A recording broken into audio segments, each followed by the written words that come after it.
Good evening, ladies and gentlemen, and welcome back to an all-new GT Sport live stream as we're here today at trackside in Bathurst Mount Panorama Motor Races Circuit, Australia, for the second round of the WTRC, or in full, that is the World Tour Racing Club 4-hour endurance series, where we're kicking off the first half of round 2 tonight with Lobby A. Now, why do I say it's the first half in a 4-hour endurance series? Well, I'll come back to that in a second, but it's good to be here trackside and to see the WTRC Championship get underway once again with its second round of the 4-round competition over the course of 2021. I'm your broadcaster, Paul TX141 Walsh, also known as Britain a Spit, depending on what media you follow me on, and I'll be bringing you tonight's racing in the English spoken language, and we'll be taking a look at both the qualifying session, which will be in our opening 15-minute session, which takes place at quarter past the hour, so quarter past 6 British Summer Time, or UTC +1. And after that, we go straight into the first half of the 4-hour endurance race, which will be a 2-hour endurance race, which occurs in Lobby A. So to take you through the format, the whole principle behind this championship is essentially to create a 4-hour endurance race championship whereby there are teams of 2 individuals. So 2 individuals will sign up to use the same car, and all the cars are within the GT3 class. And over the course of the rounds, they will continue to use that car, and each driver will do one half of the race. So there's a Lobby A, which is the first half, and a Lobby B, which is the second half. After the 2-hour endurance race in Lobby A is complete, the finishing position for each driver is recorded and immediately input into a Lobby B, which takes place 20 minutes afterwards.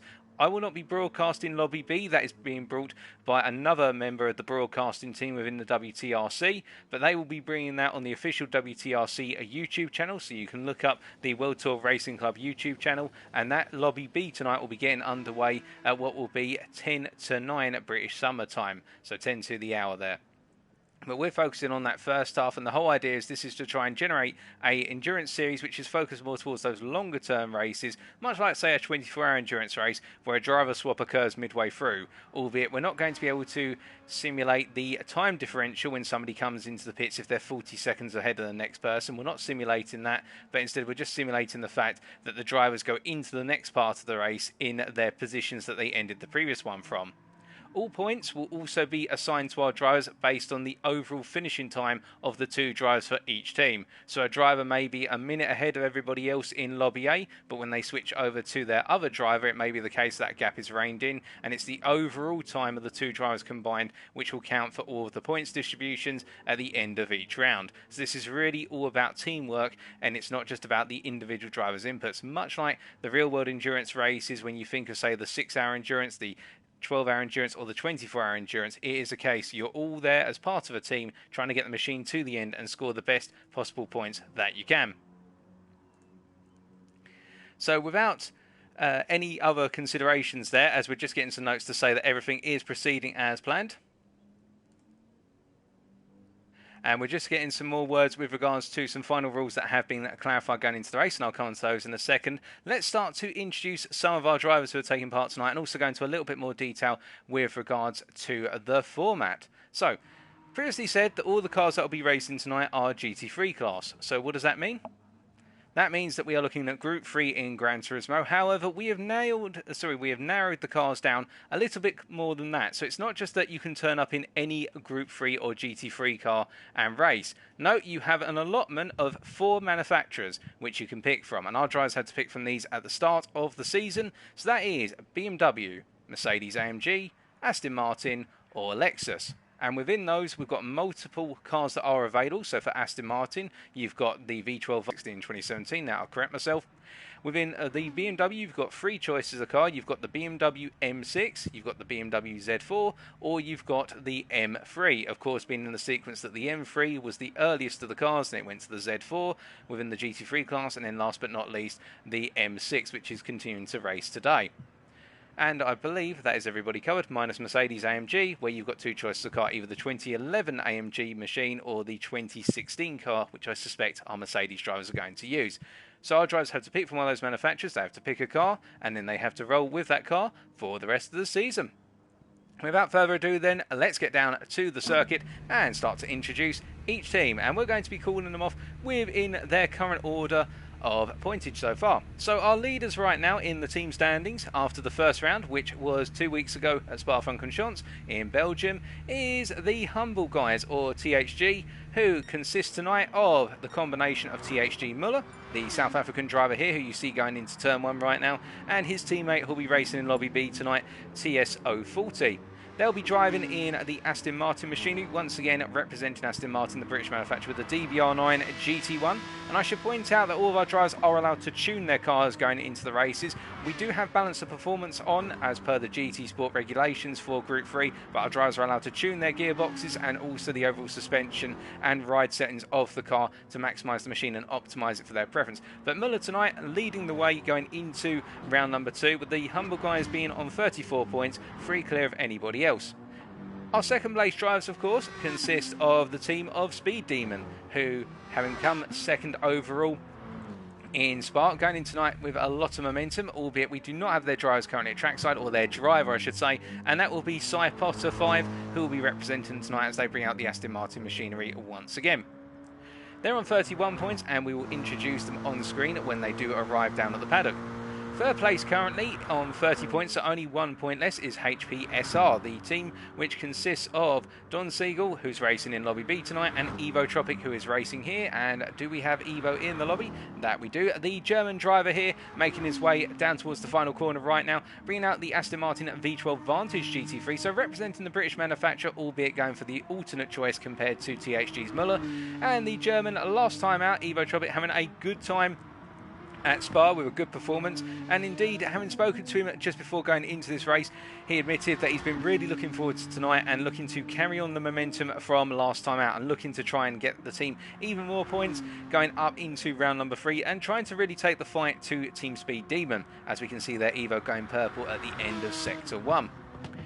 Now, meanwhile, in P4, only a point behind HPSR tonight, is the Hybrid Racing team, which consists of Pepsi GT from THG, who is in Lobby B, and our driver who is here, and that is, although I don't think he's actually out on the circuit right now. No, he's currently sat in the pit lane. That's THG Tom 79, the Belgian driver who is also our lobby host running the Aston Martin DBR9 GT1. So he is our trackside steward and our host here, and one member, I believe the founding father of the organisation team for this series. So you are looking at the man, one of the major brains behind the entire operation.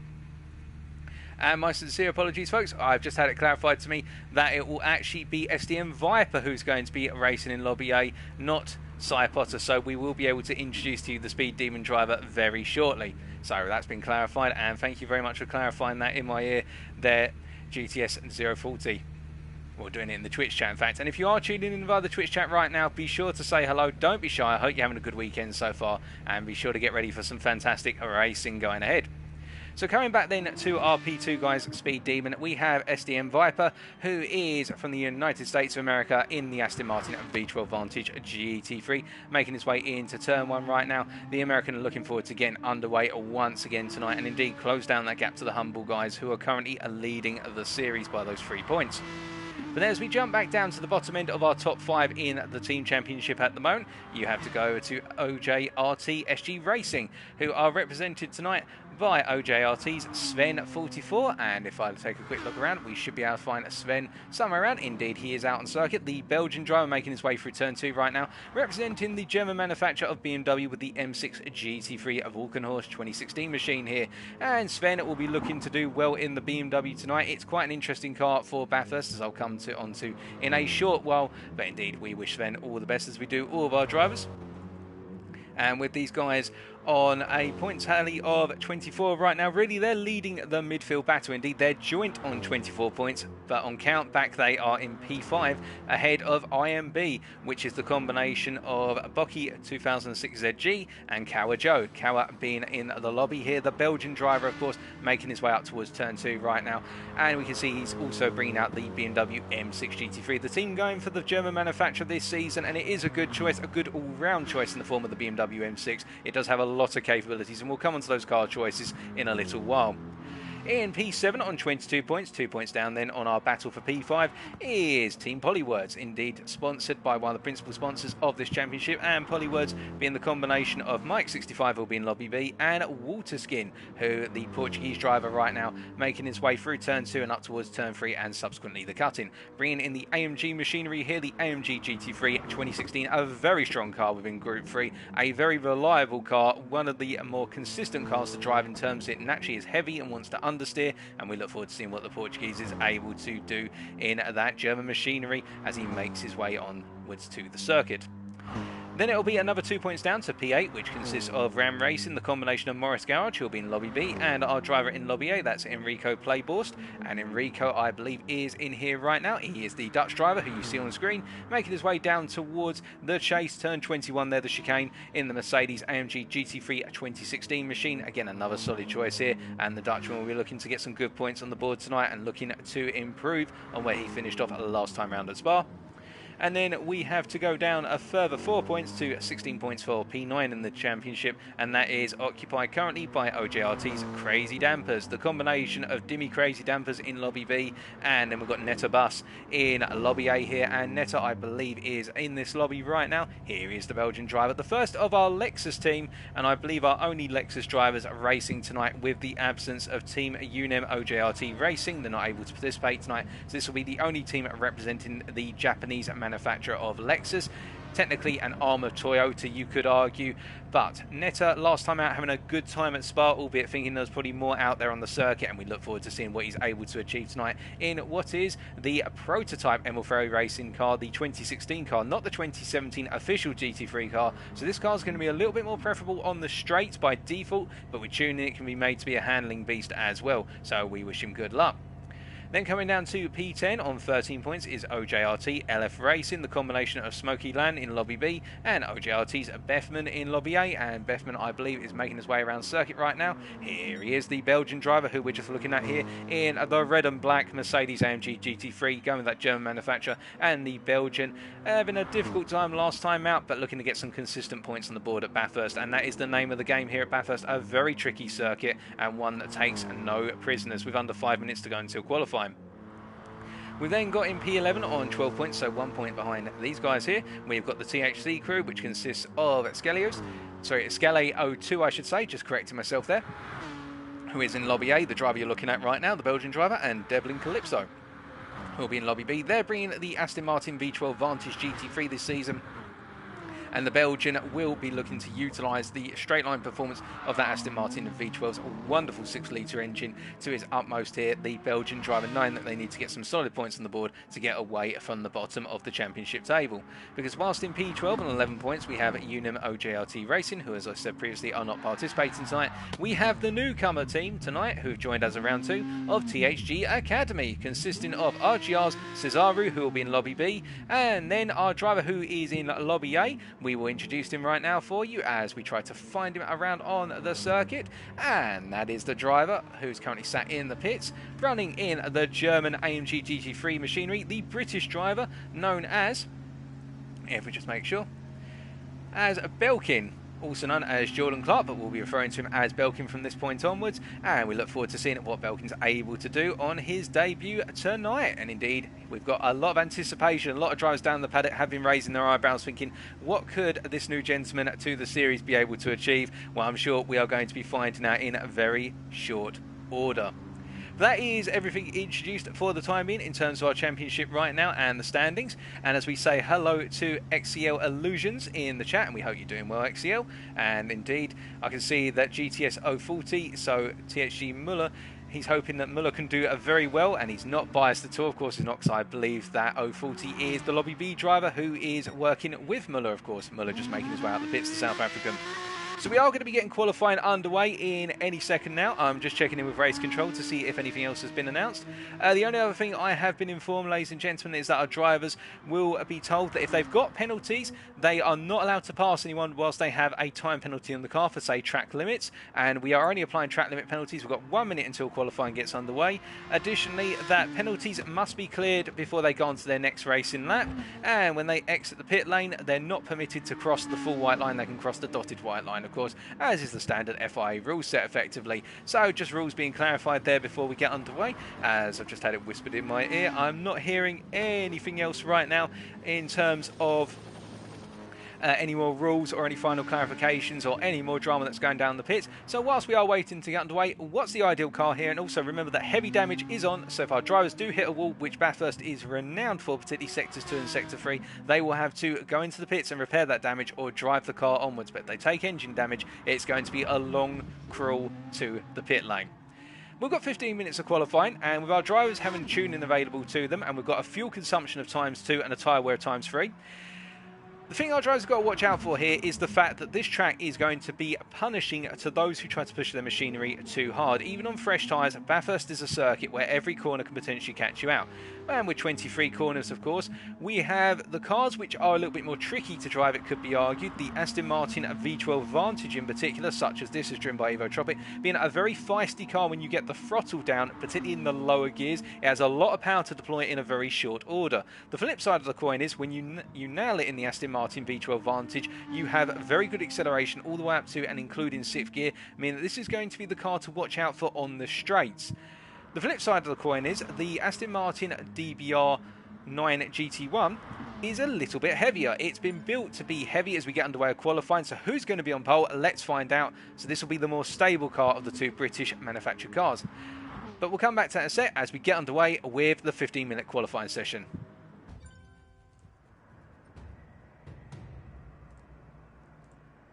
So as our drivers are all trying to make their way out of the pits and out into the circuit, who is going to be the first driver who makes their way out and essentially leads the field round?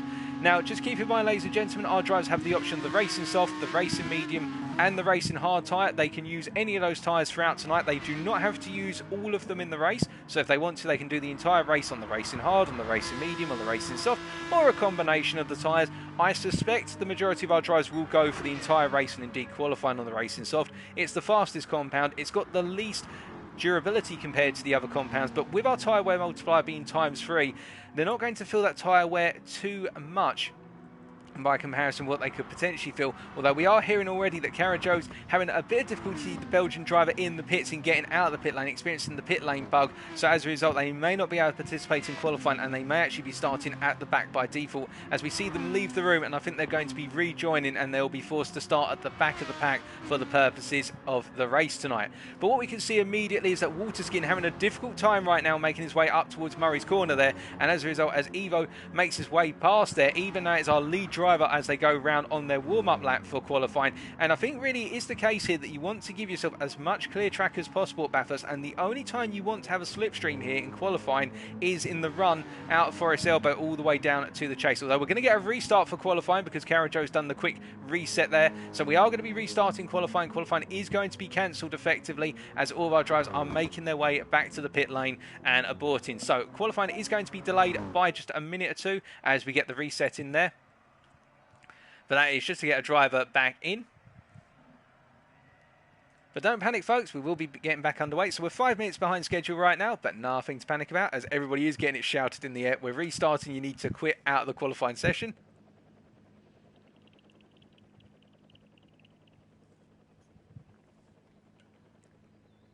And we are just waiting for two drivers now to quit the qualifying session, which does catch them out a little bit because you quit back to the pits and then you have to quit again to get out of qualifying effectively. But now everybody will be told to ready up once again and will be go, go, go for 15 minutes of qualifying. So whilst we're waiting, let's talk a little bit more about the cars. So the Aston Martins are a little bit of a chalk and cheese. They can both be tuned very well for straight line speed because of their V12 6-litre engines. However, the V12 Vantage will be the trickier car to drive, whereas with regards to the DBR9, it'll be the easier car to drive, but it's not necessarily as aggressive a car to drive. You can tune it very well for handling, however. The AMGs, meanwhile, the AMG GT3 16 cars, again, a strong all-rounder, albeit it has a lot of understeer native to it, and it does feel quite heavy on the corners, and I get the feeling the AMG machine, particularly in Sector 3, when we start to go downhill through the S's into the Dipper, that's where it's going to have a bit of difficulty as Enrico drives around in his AMG right now, making good work of Sector 2 there, in fact. And that's the one thing I would suspect that the Dutchman and indeed the other teams who are running the AMG machine will have tried today, will have tried to have tuned out that understeer So that way it's a better car for the handling corners as we try to get qualifying underway once again. The countdown is set and we'll try another 15 minutes to see who is going to be on pole, and hopefully this time everybody can get out of the pits.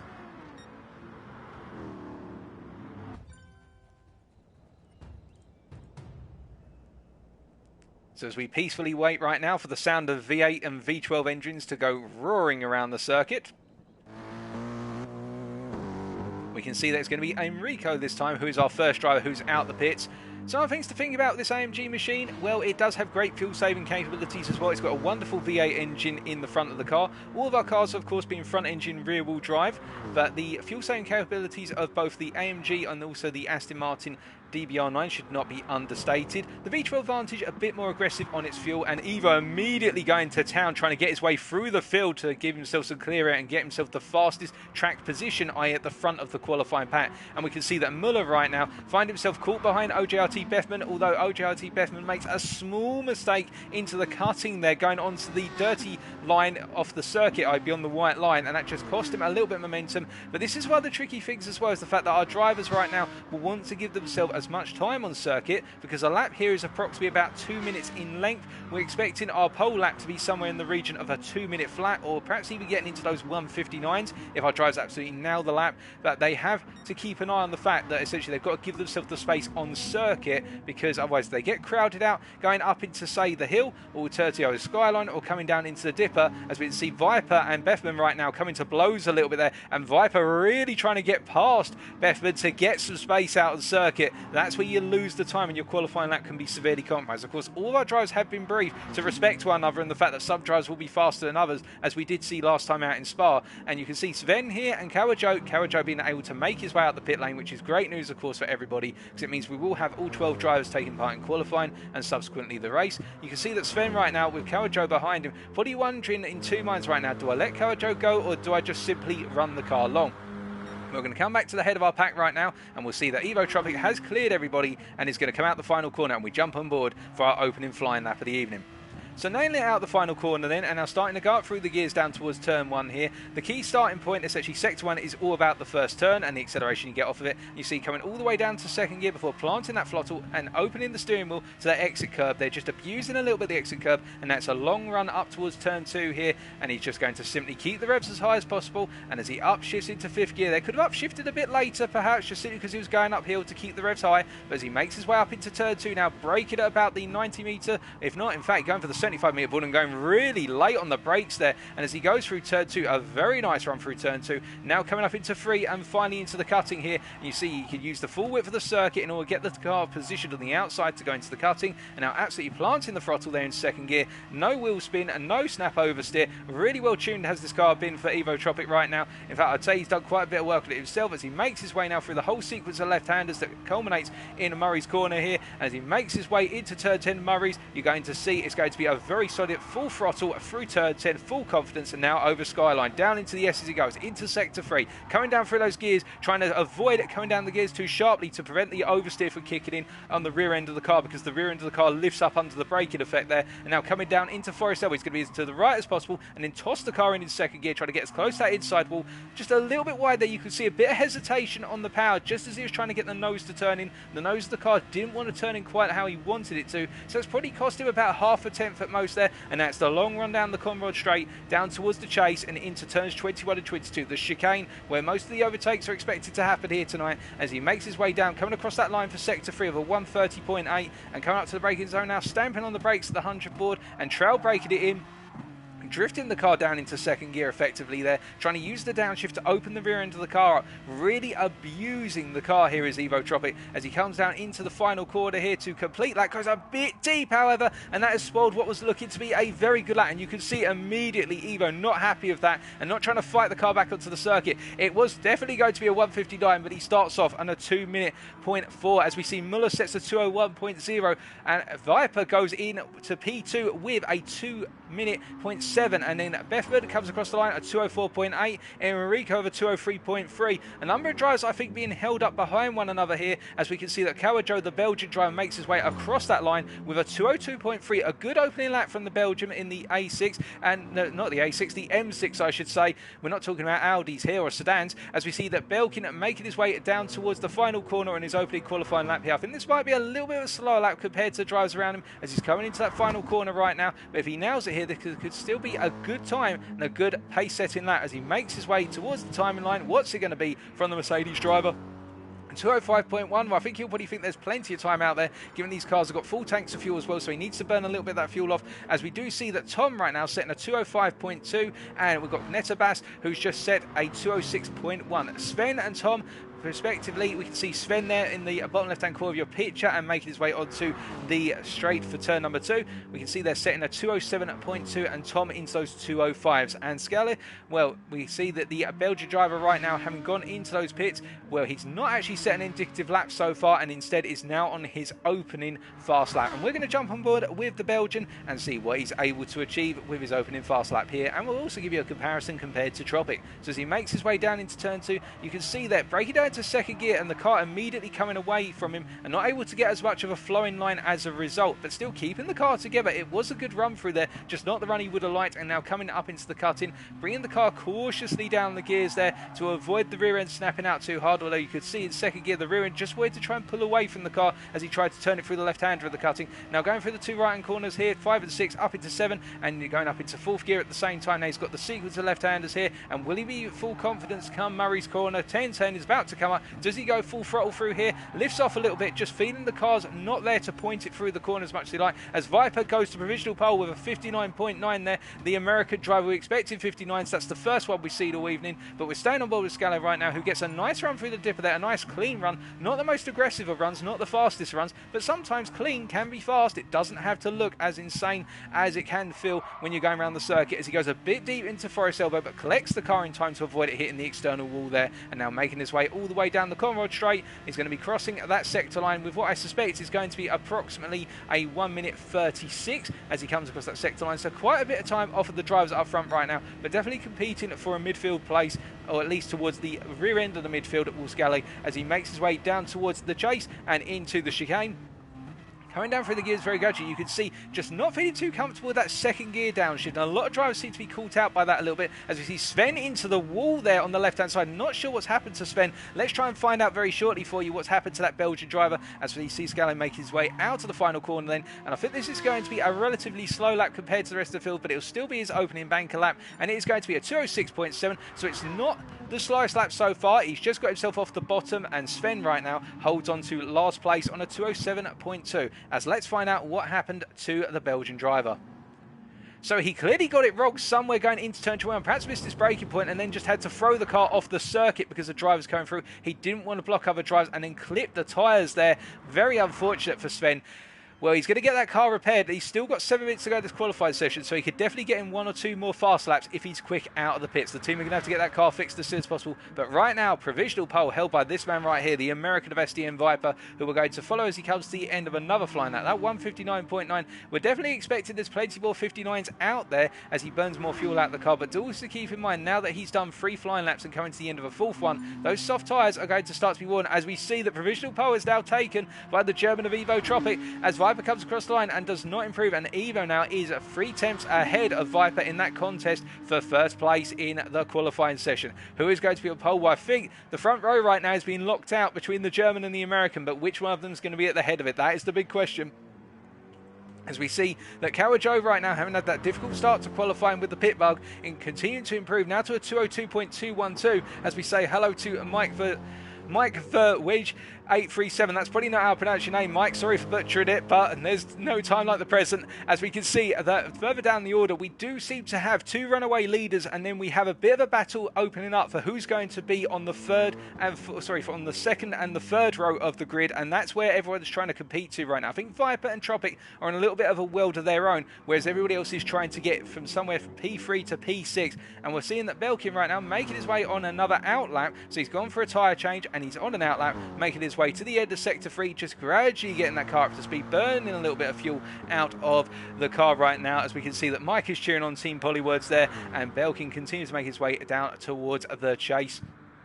And Tom at 79 has improved to a 202.8, I should point out, and that is good enough to put Tom up into provisional P4, albeit he's a second down on Muller right now, but we can see that the Aston Martins are definitely doing very well at Bathurst by comparison with the other cars. The next car out of those manufacturers remaining is Carajo, who's had a complete disaster going into the dipper there. He seems to have just rolled it a little too high on the curve at Skyline, but he's got it back together, no damage to the car, I'm pleased to announce. So as a result, the Belgian will be able to continue, but this lap is definitely aborted, and I think it might be time to go in for a tyre change and get a fresh set on for one final flying lap for Carajo, because if he can do that, he might have a chance of potentially getting back onto that second row. He's only a 10th off of Tom, do keep that in mind. He has got an opportunity, he just needs to know when to change those tyres, as we can see that Bethler right now chasing after Enrico and Cara in the qualifying. He is a second down on Enrico right now, so we do seem to have 4 drivers who are pulling away in that battle for P3 in the qualifying, and then it's Bethman leading the third pack in the qualifying session, as we're going to stay with the Mercedes AMG driver.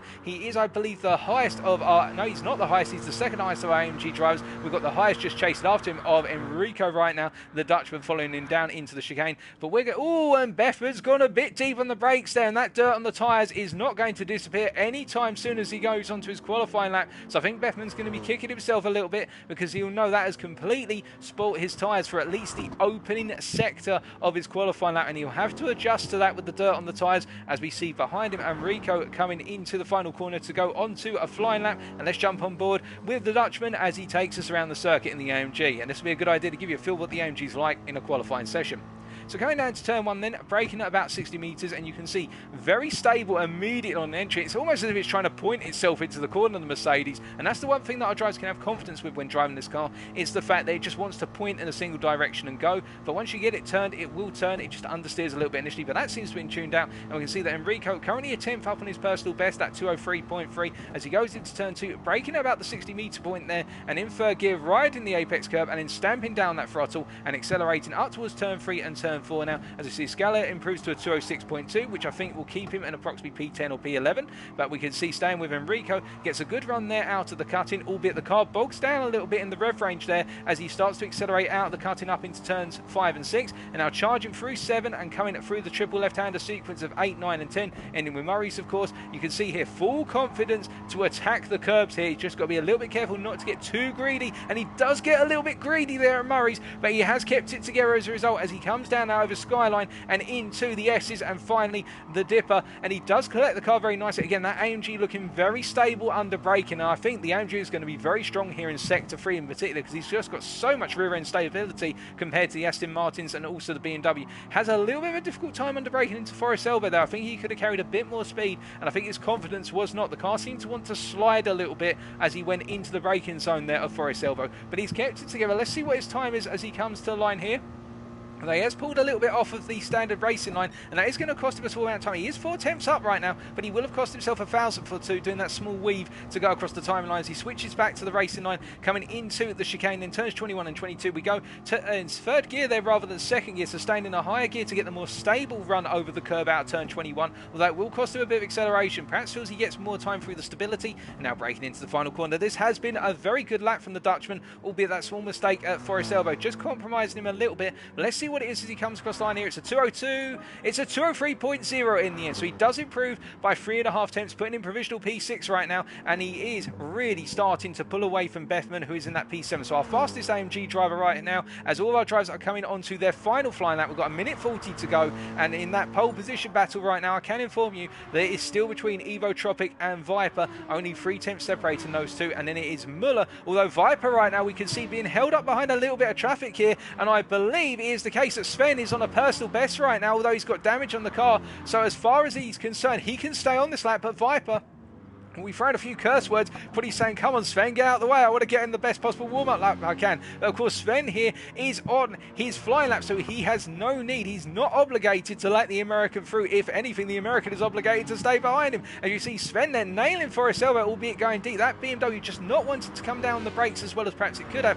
But as you can see, Belkin has made it all the way up to a 204.0, which puts him in P7 right now, albeit he is still a whole second behind the Dutchman of Enrico in P6. P6. So Belkin pipping Bethman to P7. Let's see if that changes. We've got just over half a minute to go, and we come back to the situation with regards to Viper and Sven, and we can see that Sven has been passed here by Viper coming down into the chicane, and Sven is still on a personal best. Now, is this going to be an improvement from Sven, or is he going to have to go once again? He will get the toe off of Viper, mind you, into the final corner, as we see Evo Tropic improves to a 59.4, moving him now effectively what is 5 tenths clear of Viper in the qualifying standings, albeit Viper's got one more lap to do. They both have one more lap to do, and Sven not improving there. I think he lost a bit of time in that situation there with Viper, and that may be reported to the stewards afterwards, of course, although we can't tell you the full story, as we see Muller coming into the pits. So Muller will not be doing another qualifying lap, as it is Evo Tropic versus Viper, who is going to be on pole then. The American, of course, already a 10th down out of sector 1, so not having the best sector, as we see that the qualifying session has concluded in terms of time, so everybody is now expected to complete their current lap, and Kawajo does improve in the end to a 201.3, so the BMW driver jumps all the way up to P4. Will he be able to hold on to it? Of course, let's see what Tom's able to respond with, because that's a very impressive lap from the BMW machine driver there, the Belgian, as we see his fellow countryman going to war with him in the qualifying lap, and it's not enough from Tom, so he will be at most starting P5 on a 201.8. What about Enrico? Well, Enrico does not improve either, so Enrico right now will be starting P6. Let's look a little bit further around, and we can see that Evo Tropic not improving after 2 sectors so far. Our provisional pole sitter on that 159.4, and Viper not improving so far either, as we see Netabas comes across the line with a 204.3, and Scala improves to a 205.8, and I believe that actually moves him up a little bit further. It moves up into P10, but what can Waterskin do? Waterskin is currently on a personal best and is on a 206.4. He'll need a lap that's 7 tenths faster to get himself into the top 10 on the grid, and remember, it'll be a rolling start here, not a grid start, so starting position is very key, because if you start further back, you start on the final corner, not on the opening straight. We can see here the Portuguese coming across the line, and it is going to be a 206.1, which improves, but it's not enough to get him into the top 10. And as we look further around right now, we can see that Tropic coming out of the final quarter. Can our provisional pole sitter raise the bar even higher in qualifying? I don't think it's going to happen, although say it's not so. It's a 158.9. I do not think Viper's got a way to respond to that. Is a phenomenal improvement, saving the best till last. Tropic there coming out of the final corner, and Viper does not match him. He improves to a 159.7. But it's not enough, so our pole position driver will be Evo Tropic for Germany, who'll be taking pole in the rolling start sequence ahead of SDM Viper. We have got a cracking race in our hands, but keep an eye out for Kawajo in P4 in that BMW. As we say hello to Sweelurp. So panning down to the grid then, we can see that it's Evo Tropic starting on pole, and behind him it'll be SDM Viper, the American driver, who is in a close contest for pole position. THG's Muller and Kawajo rounding off the second row of the rolling start pack as our drivers get underway for this 2-hour race.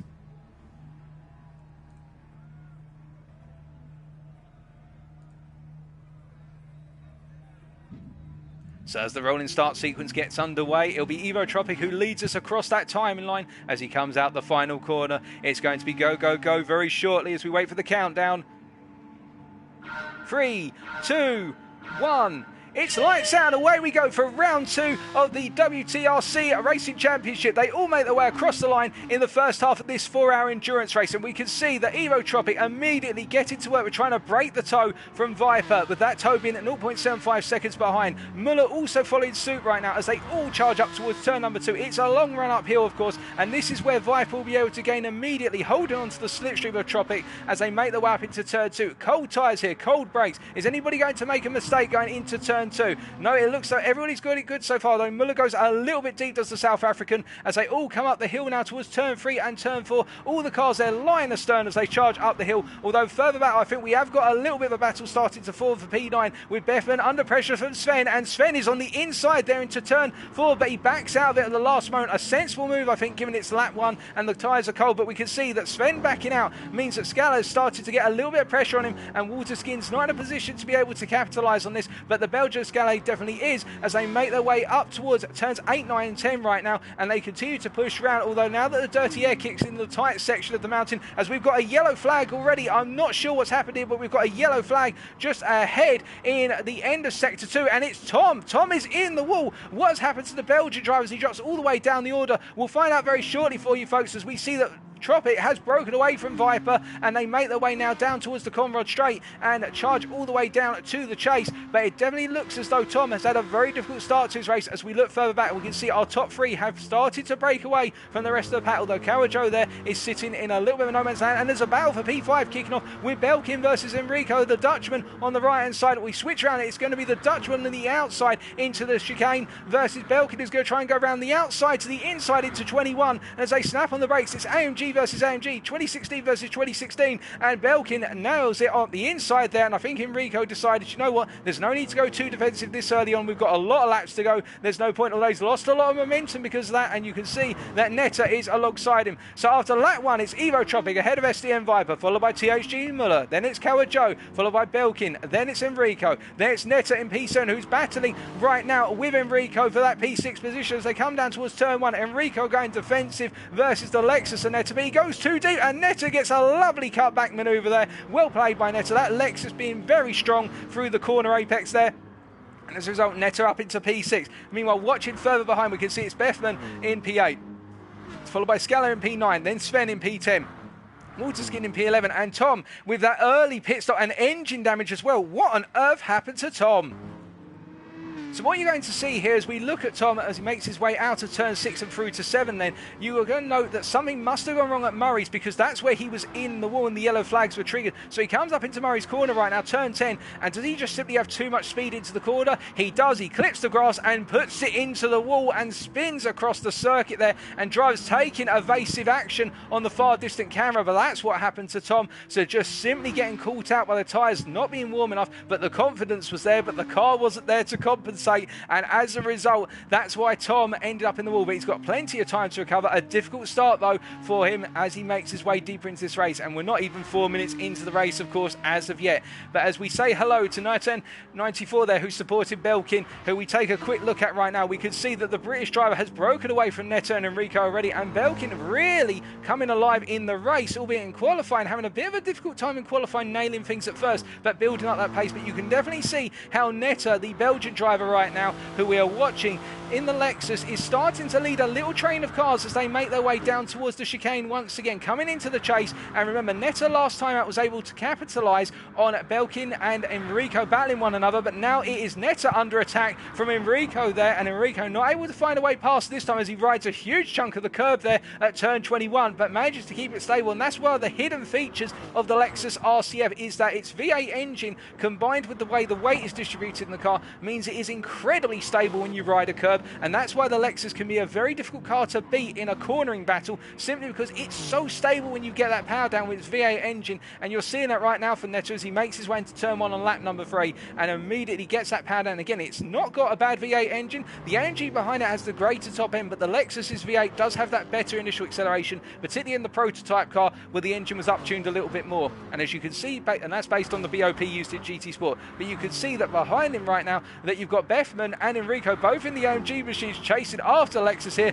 The German machinery looking strong in that slipstream, but as soon as we get into those corners, that's where it starts to fall back a little bit. And speaking of falling back, we're going to ride on board a little bit for you with Bethman as we see all three of our drivers make their way up into the cut-in for the third time asking, and Enrico looking devilishly quick going into turn 4. But of course, being quick into the tightest corner of the, well, one of the tightest corners in the circuit isn't going to help you out too much when you can't really pass into it. Although we can see Bethman right now is just watching on, staying just outside of that dirty air zone in 0.75 seconds, and probably thinking to himself that he can save his tyres and save some fuel just watching these guys battle one another as they now go over the hill at Skyline into the dipper very shortly. It's going to be the S's that come in first, and as they cut into the corners here, you can see that Bethman being very controlled on the brakes. They're just taking his time, doing those downshifts very gradually, and Bethman playing it smart. I think what he's trying to do here is just simply watch when the battle kicks off between the two in front, because if they battle too hard and he can then undercut them on strategy a bit later, or just simply capitalise where they take one another off, he gains time, he doesn't lose any time, and then can simply focus on managing his race and use them as pace cars.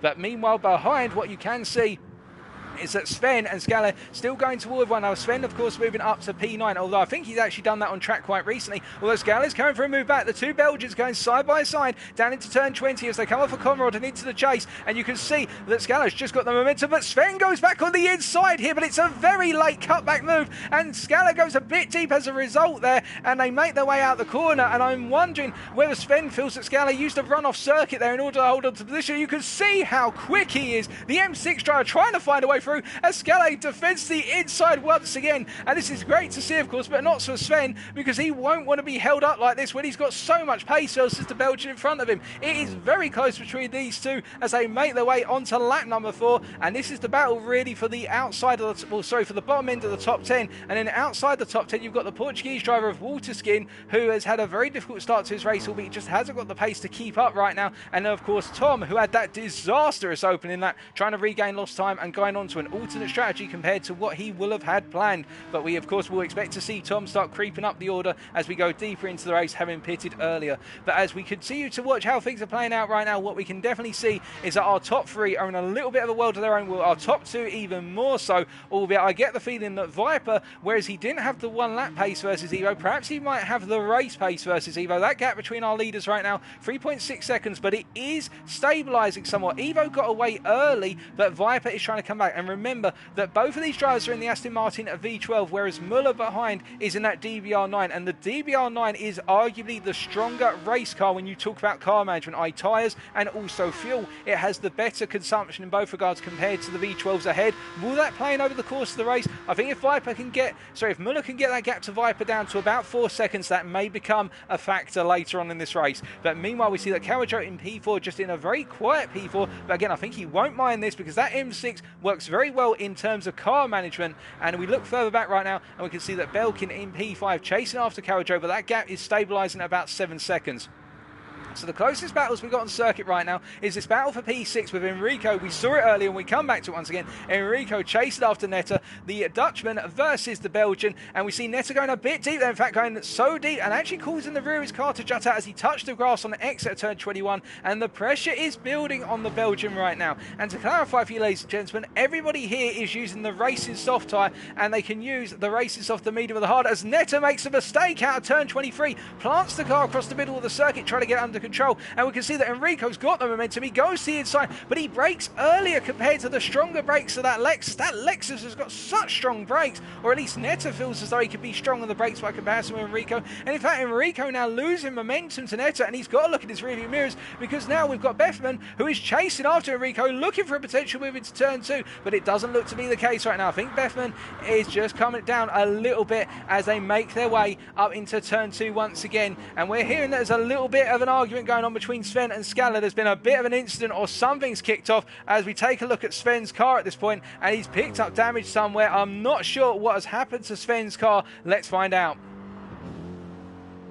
Well, that was when Sven seemed to call out something that happened between himself and Scally, but there is damage on that car and he's going to have to continue to press on nonetheless. Of course, whatever happens does get reported to the stewards afterwards, so it's for the stewards to decide that one. But as we come back to the battle for P7, what it is really now, with Netta being able to pull away a little bit, you can see that Enrico is really feeling pressure. And this is what I was talking about earlier, ladies and gentlemen, is the fact that Bethman has been waiting to fight these two. He's been waiting for them to take life out of one another, and they've done it. You can see that Netta is struggling now down through the S's into the dipper versus Enrico, who just doesn't seem to have the pace he previously had because he put all his energy into chasing after Netta. And with that one little instant between the pair of them coming out turn 23, Bethman's back there. But I think what Bethman's now realised is, okay, you know what, Enrico's calmed down a little bit. He's starting to catch up to Netta again, so I can afford to back off once again. And that's what Bethman is doing really well. He's simply managing his race versus Netta. I think he realises that right now P6 is his target for this race, so he's going to play to P6. He's going to drive at their pace,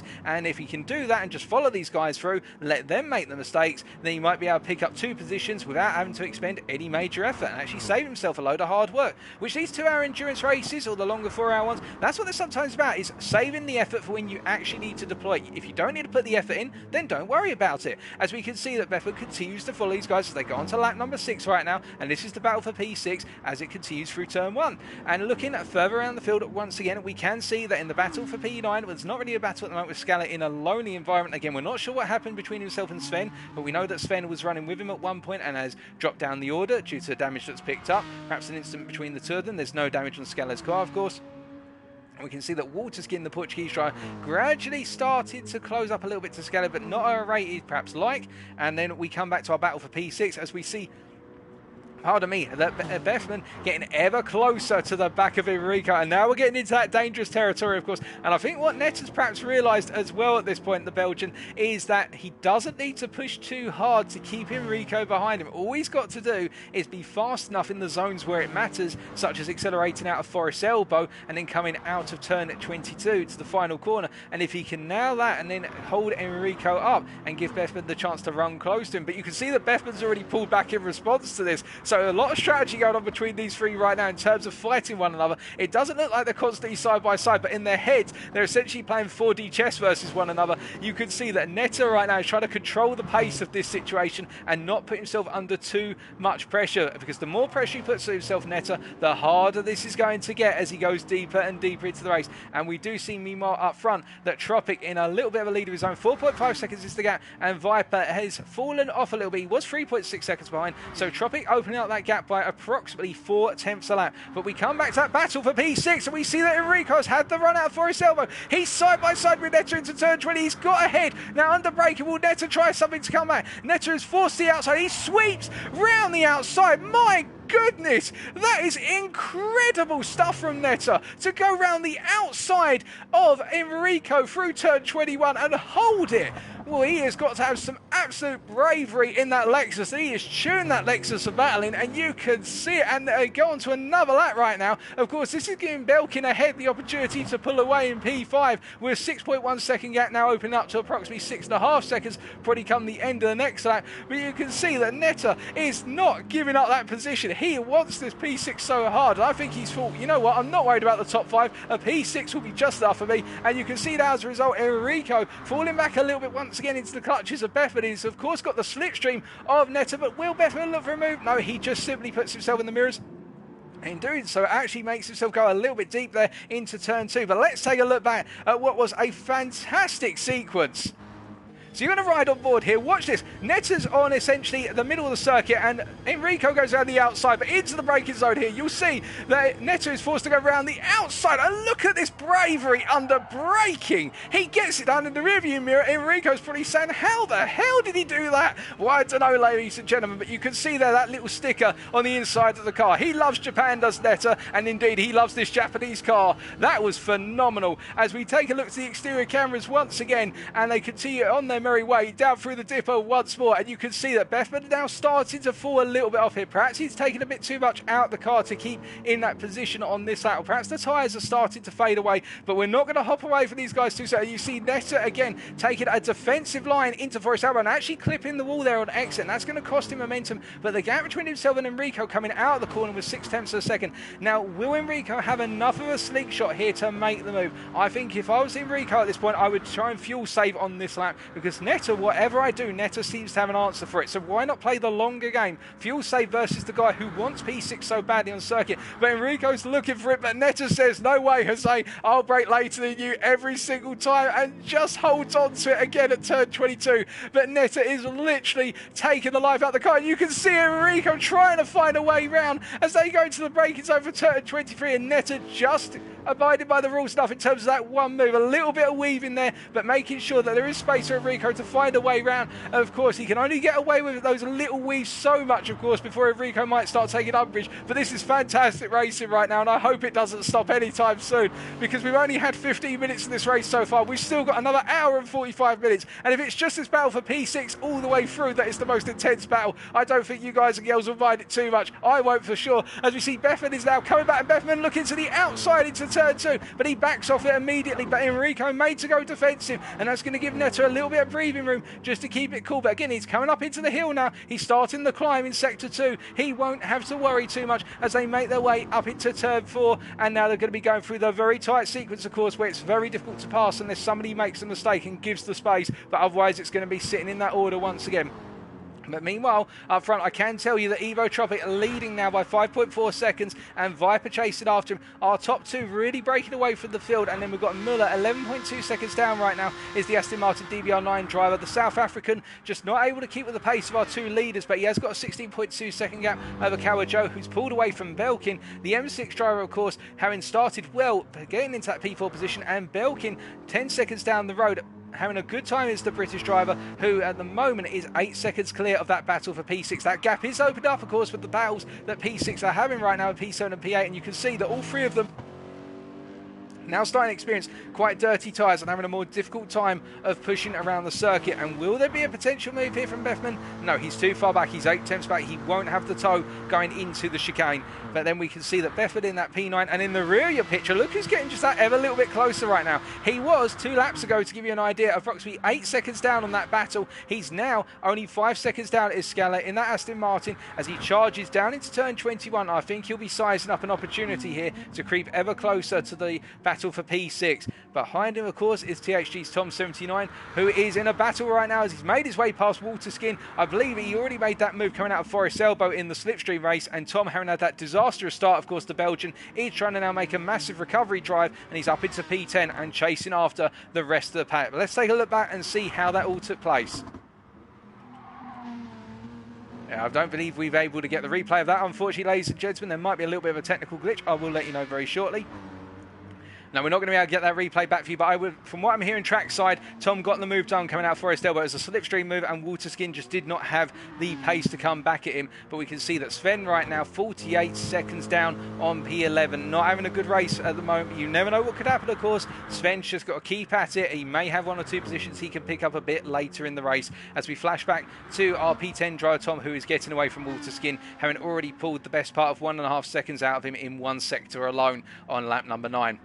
But looking at further around, once again, we can see that Tropic coming up to lap our first drive of Sven, and we can see that Evo just in a very comfortable place. And let's start talking a little bit about strategy and tyres, although we can get away with it. I think I say that, and then Netta gets it a little bit wrong out of turn 10, and as he goes into the S's here over Skyline, you note that now it's the case that Enrico is closing up once again, and I think the Dutchman really does feel at this point that he's got an opportunity to make the move. But of course, Netta will try and defend it. He's been defending it so hard every single time. As we jump on board once again with Enrico, this is just as close as he's ever been. Is the Mercedes driver here, the Dutchman in that slipstream, building up that speed. You'll see he's going to upshift as late as possible from 5th into 6th in order to keep the momentum up the hill. In fact, he upshifts a little bit earlier there, and I think he's trying to get in the head of Netta as Netta places the car in the centre of the circuit, trying to make that Lexus as chunky as possible. And as they come down into the braking zone now, well, Netta just defending it once again there as they come down. And really, I think for Enrico's, Netta cuts wide across turn 22.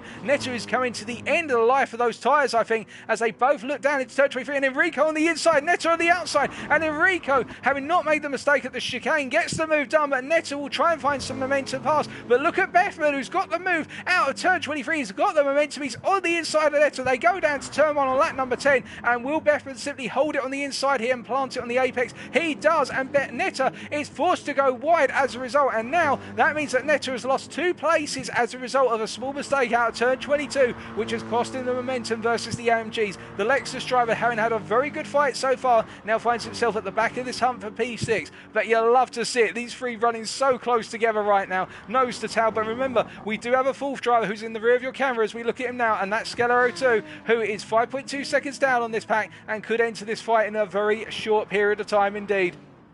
But whilst we are now 20 minutes into the race, let's give you a quick summary of the situation with people's cars. We can see that Tropic right now on approximately 40% fuel and having used more of his rear tyres as we would expect. What of the fact the Aston Martin is aggressive on its launch in terms of acceleration. Meanwhile, SD and Viper in a similar situation, albeit it's been saving some fuel by comparison with Evo Tropic. We can see he's got a little bit more fuel.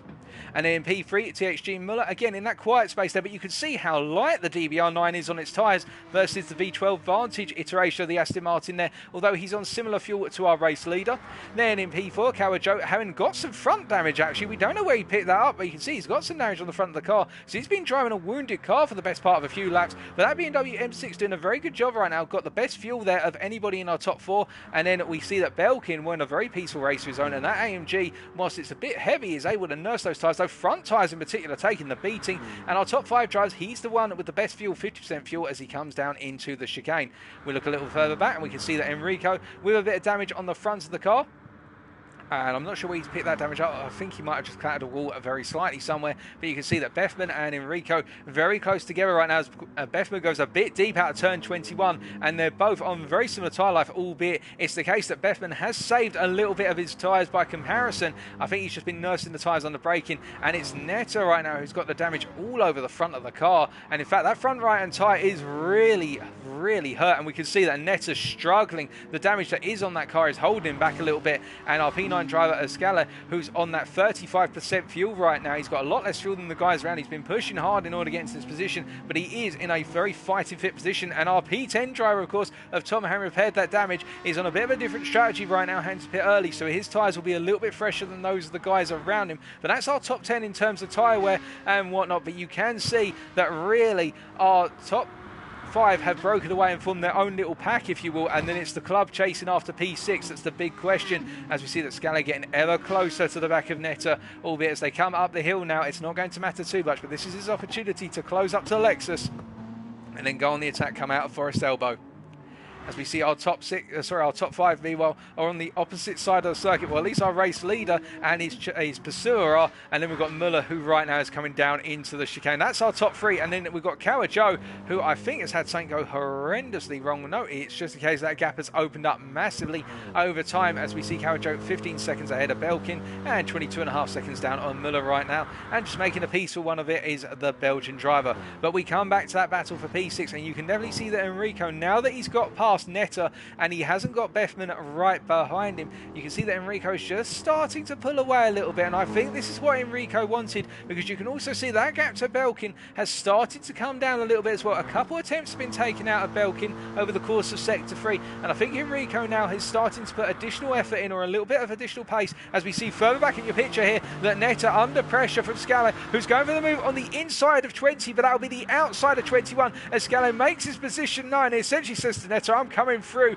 whether you like it or not, and Netta's going to look to the outside here under braking, but he's not got the place to do it, unfortunately, like the engines, although Scala taps the curve a bit too much at turn 21 and the car is forced off as a result of it. But we can see that Tom in all of that has found 2 places, with the 2 drivers coming to blows there, so the Belgian driver avoiding what could have been a very hairy incident indeed and making his way up 2 positions. And I think he won't have Netta coming back at him, because Netta, whilst he's in the slipstream, just does not have the pace versus the Aston Martin driver right now, as he makes his way into turn 1 and out of it on lap number 12. We've definitely got a problem with our replay camera, ladies and gentlemen, so there's not going to be any more replays tonight. The replay camera is broken, I'm sorry to say, but what it does mean is that Tom really able to gain there where others have fallen off the cliff a little bit. We've got that lobby bug where the replay camera doesn't work, so everything we're going to do, we'll have to try and catch on track from this point onwards. But meanwhile, we can see that Enrico doing a very good job of simply holding on to that position right now of P6. And again, he's got a 1.5 second gap to Bethman, although the gap to Belkin has started to open up again. So I think Enrico and Belkin are trading times here, and perhaps it's the case that Belkin has noticed that Enrico is now in clear air and is starting to close up to him a little bit, so Belkin's just deployed a little bit of pace. Our fastest lap right now being a 1:59.5, and I should point out, ladies and gentlemen, that 1:59.5 is almost the same as our pole lap from Evo Tropic, and that is sensational to set a lap like that early on in the race. We're expecting a 1:58 most likely for fastest lap here, given the fact that Evo Tropic would have set that with at least half a tank of fuel in the car and some quite heavily worn tyres. So we'll wait and see. Of course, there's no bonus points for fastest lap, alternatively pole position. That's just pride. But if anybody could set a 58 at this point, I think Tropic will be the guy to do it, as we see that Enrico charging down towards the end of sector 3 once again. And we look further back and we can see that by comparison, Bethman in a little bit of a happy place of his own, and Tom, having gained those 2 places, is now hunting down Bethman and Enrico. They're both on his hit list next. And Tom really trying to hunt back and trying to get back into that top 5 come the end of this race, albeit he's still got the best part of an hour and a half to do so, but he did not want it to turn out this way. I think he was hoping to have a fight with Muller for P3. He may still have that fight, of course, but it's a long way to go, and he's got a lot of ground to make up. He's got 1 minute and 16 seconds to the race leaders, and he's effectively got about the region of 50 seconds to Muller if he wants to chase after that podium, and he's going to have to do it little by little with Tom as he goes after Bethford once again coming to the end of lap number 12 and on to lap number 13. Now we look further back, of course, and we can see that Netta right now falling a bit off the pace after taking a lot out of the car in the battling with Bethman and also Enrico for so long. And I think Netta at this point may be considering going for a pit stop in short order. The fact that we haven't seen anybody pit yet suggests to me that we're expected a pit stop every 30 minutes from most of our drivers, given the fact the pit time loss here at Bathurst is approximately 20 seconds for a tyre change, give or take. What that means is for our drivers, the less pit stops they can take, of course, the better, because a pit stop here is going to cost you a critical amount of time. As we see that Tom has really stripped the time out of Bethman, coming out of turn 2 and up into turn 3, and Bethman going very deep there out of turn 4 as he comes out of the cut-in and now into the 2 right-handers of 5 and 6, and I think Bethman is going to be under pressure as he comes onto the Conrad Straight come the end of sector 3, because Tom is looking very feisty as we jump on board here with the Belgian driver looking from the hood cam right now, looking over the top of his car, and we can see that Bethman, whilst he's under that pressure right now, he's going to be feeling even more pressure. As we look back from the Belgian's car, you're riding on board with him, his rear spoiler just covering the sight of Tom's headlights as they come into the dipper once again, and you can see Bethman having trouble getting the car tight to the apex of the dipper there, and by opening up the apex of the corner he will have cost himself a little bit of time and given Tom the opportunity to just creep that ever bit closer. Now it's going to be AMG versus Aston Martin power here. Which one's going to be the stronger, the V8 or the V12? Well, we can see that V8 getting the better pull initially, but now here comes that V12 engine. It's building the speed, plus it's got the towing effect. Tom's going to get ever closer. He's getting bigger in the picture here, and as Tom goes for a move, it's going to be for the inside of 20, but he'll be on the outside coming into the chase. But Tom's already got it done before he even gets into turn 20, and that's another move by Tom, the Belgian, making that recovery drive and up into P7, and plenty more to do as Bethman goes a little bit deep there with the dirty air of Tom's car ahead of him, but it's nothing too fatal as they both chase their way down to turn 23 to complete the 13th lap and move on to lap number 14.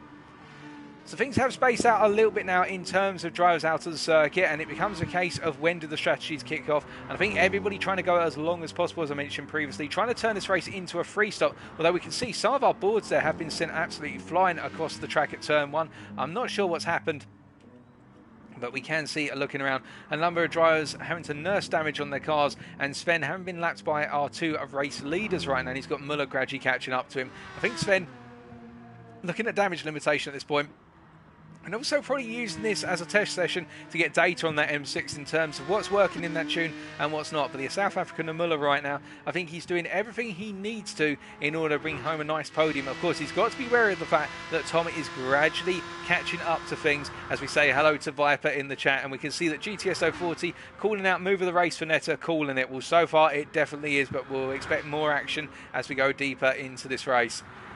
But looking further around, we can see that Enrico has pulled away a little bit more from the position where he was with Bethman, but he has got Tom close him down. And Belkin with that 5.1 second gap, that gap not closing it too rapidly, but Belkin is where. In fact, hold on a second, what's happened to Belkin here? He's had a bit of a ham sandwich coming down through the dipper. I'm certain of that. Well, he hasn't got damage to the car, but he's definitely made a mistake coming down the hill. We can't get you the replay of that, but you saw the gap, ladies and gentlemen, come down from 5 seconds to what is 3.6 seconds, and that is, unfortunately, Belkin making a mistake in the dipper. We're heard it from trackside, and the British driver now, I think, is coming to the end of his stint, and I think he will be pitting come the end of this lap, because those tyres, as you can see on the telemetry at the bottom left-hand corner of your screen, that front right in particular is crippled right now, and if he tries to go for much longer at that tyre, I think he's going to be making a major error of all proportions in the near future, and he is losing lap time now. Although Enrico, I should say, that has fallen back a little bit come all that, but Belkin, the first driver then to come into the pits as he makes his way in. And will Enrico follow him into the pits?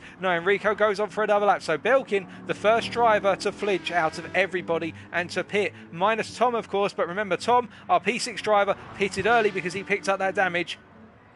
as we say hello to Ghosties, as we note that Tom was really putting that pressure on and is chasing Enrico like wildfire. And as we look back for Enrico here, I do wonder, is it going to be a move up into turn 2 from Tom, or will he go a little bit later? Enrico making himself wide. You can see putting himself at the centre of the circuit. But here comes Tom. He goes to the inside up into turn 2 and into the braking zone they go. And I think Tom's got it done here. Enrico won't be able to come back at him. And Tom up into P5. But remember, Tom will need to pit sometime soon because he didn't take fuel on in the pits. And that, as a result, means that he's effectively running on slightly fresher tyres, one lap fresher tyres than everybody else, and he does have a pace advantage. As we see our race leader coming into the pits, the crew are coming out of the garage right now, and it's going to be Evo Tropic, the first driver then from our race leaders to come in. And what does Viper do? Well, Viper's picked up a track limits penalty, most likely at turn 22 for cutting limits there, and you can see that he's trying to go a little bit longer, but he will have to serve that penalty come the end of this lap. And if he does not, then of course he'll be subject to a steward's investigation, as we note that Muller right now is also going to come into the pit here. They're all going to start bundling into the pits, I reckon. And what's it going to be for Evo Tropic? They're putting the fuel in the car. How much fuel are they going to put in? He's going onto the soft tyre, we reckon, here, as they start to keep filling the car up, and Muller, his crew, are out behind, and Tropic comes out of the pits then, and it is going to be a new set of racing softs and a full fuel tank for Evo Tropic, bar a couple of litres there, so he's going to go long once again. This is definitely, for most of our drivers, I suspect, going to be a free-stop race if they can pull it off, as Kawajo comes into the pits from P4, and Tom, does he continue around here, or does he come into the pits very shortly, and also go for a symmetrical stop with the drivers around him, remembering that Tom, of course, had that pit stop right at the start, so he is an extra stop up on everybody else. Well, I think Tom could afford to perhaps do 1 or 2 more laps. He looks very comfortable right now in terms of the handling stakes. And Kawajo on that 16 litres versus Muller, well, that's going to give him a little bit of safety to Tom. But I don't think that Kawajo is going to be particularly comfortable knowing that he's got the fast Belgian catching up right now, who's on the exact same fuel as him. So Tom doing a very good job with the fuel saving as Enrico's into the pits as well. And Kawajo, they're going to be releasing his car out of the pit. They're doing repairs on the car as well, and that's going to cost him about an extra 2 seconds in that pit lane as he comes out. Bethman also into the pit, so everybody charging in. Here comes Netta.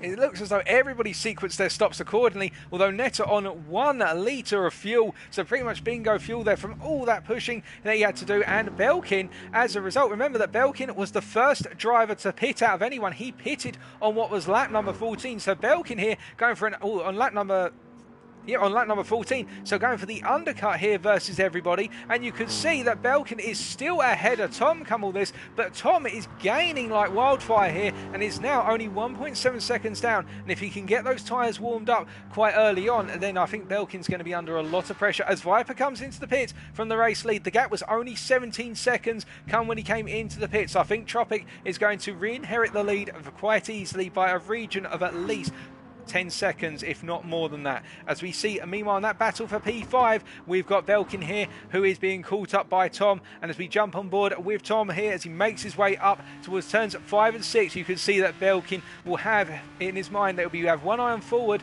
but it'll be both eyes back, as we'll note that Tom is getting ever closer to the rear of his car. And where do you think he'll do it? Well, I think in Tom's case, he needs to be smart about this. He can't afford to lose time in chasing after that podium, because that's what he was targeting going into the race based on his qualifying pace. And I think what Tom will try to do is he'll try not to put pressure on Belkin. He'll try to work with the British driver and then go for the move down into the chicane. If there's an opportunity to do so, you can see that Belkin getting a reasonable run there through the dipper. So I don't think it's going to be on this lap, but come lap number 17, I think that's where Tom needs to try and play it smart. Of course, for Tom's sake, as he goes a bit deep into Forest Selva there, but just stabilises the car, that's definitely going to push it back by a lap in terms of his opportunity to overtake.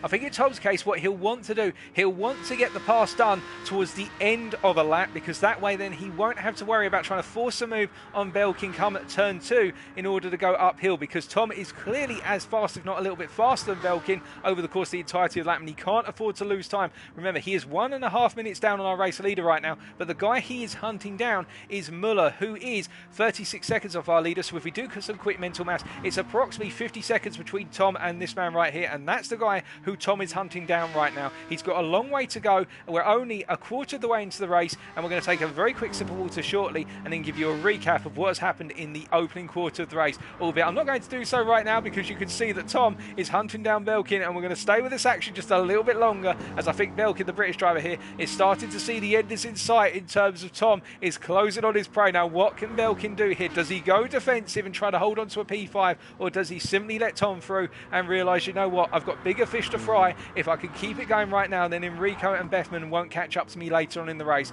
I think Belkin needs to do the smart one here and just recognise that Tom is a little bit faster. Of course, don't just let him through here. If he's not close enough, then don't let him through. But when they come down to the Conrod Straight, that's when Belkin, I think, will need to think about whether it's worth fighting. Of course, if he wants to fight, that's going to be great for us, but you do have to wonder how much that time that's fighting is going to cost him. As they make their way up through turn 6 and into 7, then you can see that Tom is now all over the back of Belkin. Of course, he won't be able to make the move here, or if he does go for it, it's going to be absolutely dangerous and on edge. As you can see, Tom looming ever large in the rearview mirror of Belkin, and Belkin right now, I think, feeling that pressure, and look how close Tom is. He's so close, in fact, they had to lift out before going into Skyline, and Belkin clipping the wall there into the S's and into the dipper, and you can see that Belkin just having Tom put that pressure on. He's picked up damage already on the front of the car. It's not good for Belkin. As we see, he comes down to Forest Elba now, and Tom is going to be all over the back of him. Come the straight down the Conrad Straight they go, and surely this is going to be a simple move for Tom, unless Belkin can make the rear of that Mercedes as wide as humanly possible. But he immediately pulls over to the right side. I think he realises, go on Tom, you've got the pace, there's no point, I picked up damage already, and Tom's going to sweep past him. But does Belkin use the momentum here as they come through into the chase? Does he try to go for a move back on him?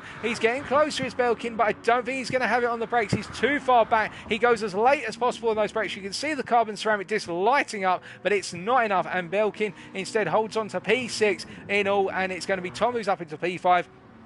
Now Enrico, of course, will want to try and capitalise on this. Enrico has been getting closer as the Dutchman over the last couple of laps. That gap has come down from what it was before the pit stop of approximately 4 seconds. It's now down to 2.8 seconds, and we expect that Enrico is going to be within hunting distance of Belkin within perhaps the next 4 to 5 laps. But we're just going to take a quick sip of water as we say hello to Kundo, who thank you for subscribing with Prime, and then we're going to come back and give you a summary of how things have happened so far, as we also say hello to Dimi Crazy Damper, who is racing in Lobby B, or the second half of the 4-hour race tonight. But 2 seconds, ladies and gentlemen, and then we'll be back with you.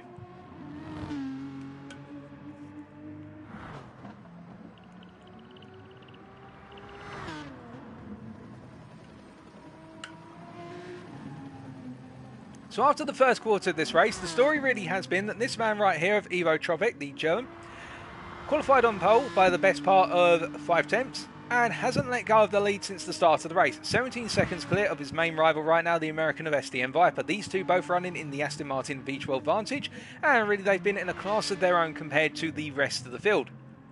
The rest of the field starting off with the final podium position held by THG's Muller, the South African driver in the Aston Martin DBR9 GT1. And then in 4th place right now, we've got Kawajo, the BMW M6 driver, who did a very good job in qualifying to get himself into the second row of the rolling start procedure. I believe it was P4 for Kawajo in the end. And the Belgium in that M6, not really chasing anybody down, but not really feeling any pressure from anyone chasing after him right now, although he does need to be aware of the fact that he does have Tom 79 gradually catching up to him. And as we say about Tom, well, here is Tom right now. Now, this was the driver who started off in what, if I remember correctly, was P5 or P3 and put it into the wall coming out of Murray's Corner on lap number 1. Immediately had engine damage, had to pit, and after pitting has made his way from last place all the way up to P5 and is continuing that recovery drive, now hunting down Kawajo, who is 30 seconds up the road. And we believe that Tom is potentially targeting Muller come the end of the race, but we're going to keep our eyes on that.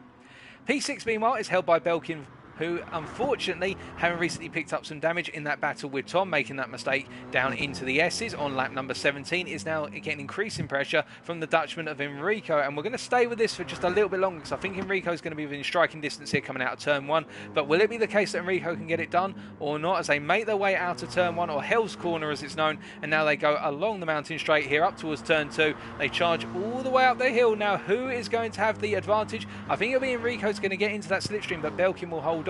But Belkin can afford to just simply hold his racing line right now. 9, they're going into turn 2. Unless Enrico goes for a daring move up into the cutting, it's going to be the case, pardon me, that Enrico's going to have to sit behind him over the entirety of the mountain until they come into Forest Elbow. And you can see that right now in the fact that Belkin can just start to take the natural line, and it's too tight for Enrico to come back at him.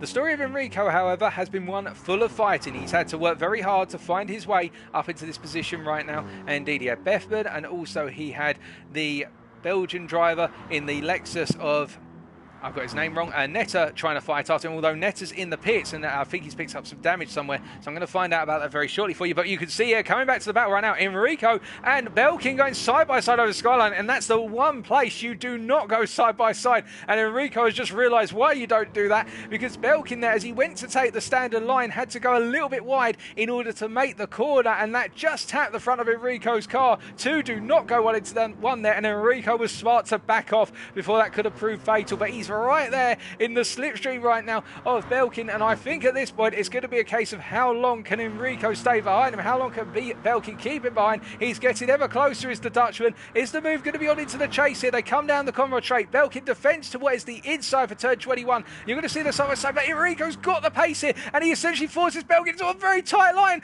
but Belkin brakes as late as possible. He goes deep on the brakes, and as he rejoins, unfortunately, he just didn't have the brakes to hold on to the position right now, and that means Enrico is up into P6. It wasn't the cleanest way of getting it done, but Belkin wanted to make it as hard as possible. He knows he's fighting a losing battle with a heavily wounded car, and I think Belkin at this point may need to consider calling it a pit stop early, because that damage is really hurting him right now. You can see it, the car just does not look as comfortable as it was earlier when he was in P5 all by himself, and Enrico has been battling his way back to P6, and he's got it, and now he's going to be hunting after the top 5. Has he got the pace to hunt down what is effectively Kawajo? I'm not sure about that, but we will wait and see. But it has been a lot of battling from Enrico, as we see behind, meanwhile, Bethman in P8 being hunted down by Scala right now. And the story of Bethman really has been that he's been in P8 and he's been stuck in this position for such a long time, in the fact that he had that long battle with Netta and also Enrico, and he had that difficulty in just getting past, but in the end it worked out in the fact he got through when Netta overdid it on his Lexus's tyres and his brakes, and that gave him a position, but he couldn't find a way past Enrico. Then the pit stops happened, and now he's back here in P8, and Scala behind him is putting increasing pressure on. And the story of the Belgian in the Aston Martin, he had that initial battle with Sven, and we're not sure what happened, but the stewards are going to investigate that afterwards. But Scala has been in P9 ever since that battle for P9 with Sven, who's dropped all the way down to P12, and we can see that by comparison right now, Netta, who was originally in P6 with the move of the day, which I wish I could show you once again, it was a phenomenal move, but we'll have to get that back on the highlight reel afterwards. Netta really just not having a good race at this point onwards, after picking up some damage and picking up more damage as well. That's why he was just in the pits. We're not sure where he got the damage from, but it seems as though as he's gone into the second quarter of this race, it's really started to fall off the cliff for Lexus driver, who was doing so well, but I think he's taken too much out of himself over the course of the first quarter of the race, and now he's got to try and find those energy reserves that perhaps aren't there anymore. But meanwhile, Walterskin, the Portuguese driver, has started off really towards the back and has had a quiet race so far. And I think really for Walterskin, it's all about today just getting the car home rather than pushing it too hard. In the fact the Portuguese hasn't been there on the pace per se, but he has driven a very consistent race. And Sven in P12, we talked about him earlier, after that incident between himself and Netta very early on in the race, seeing himself drop all the way down to the back of the order, but the M6 driver now closed up on Walterskin very gradually, the two exchanging lap times. So that's really been the story so far over the course of the race. But what we can see, looking a bit further back for you, ladies and gentlemen, is that Bethman is under increasing pressure from Scala right now, who's only 9/10 of a second behind him, as they all charge down towards turn number 23. Once again, they've got blue flags. Viper wants them out of his way, of course, and Scala immediately tucks out the way with the blue flags there, making it as easy as possible for Viper to come through. Viper flashing on his hazard lights to say thank you, and that means now Bethman is going to have to get out of the way of our second place driver as it currently stands, the second of our two leaders.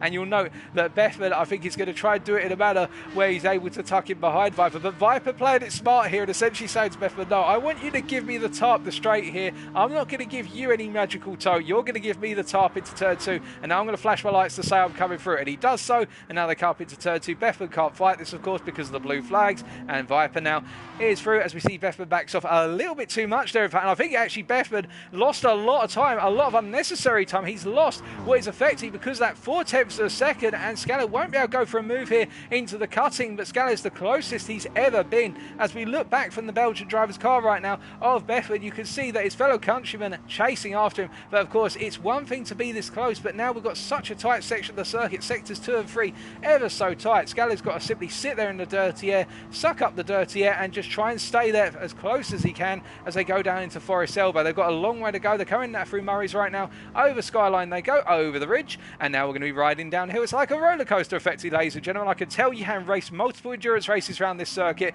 You really do feel it is a roller coaster sitting sitting in the cockpit of these cars as you're driving them around, and after a couple of hours you just want to be sick in the end because you just feel the car flying through there, and it's just an uncomfortable feeling after you've done it for hour on end. But no problem for our guys here, as we see that Bethman actually has the better run through the S's and down through the dipper by comparison with Scally, but Scally now comes back at him in the acceleration race down the Conrad Straight, and that's where the two are exchanging time. The AMG Mercedes, which we're riding on board with, has the better handling in sectors 2 and 3. Scally has the better performance down the straights, but otherwise these two are almost equal in both regards right now in terms of lap time and their overall consistency, and it's great to see. But of course we're thinking that Scally's going to get that a little bit closer, and all he needs to do is have Bethman make a mistake in one of these major handling corners coming into the lap as he comes out of turn 23. And you can see again Bethman just not comfortable through turn 23, where Scally is very aggressive and can absolutely attack it. And that's where Bethman is losing out in the time factor, and this is where Scally needs to capitalise. Now he needs another good turn one,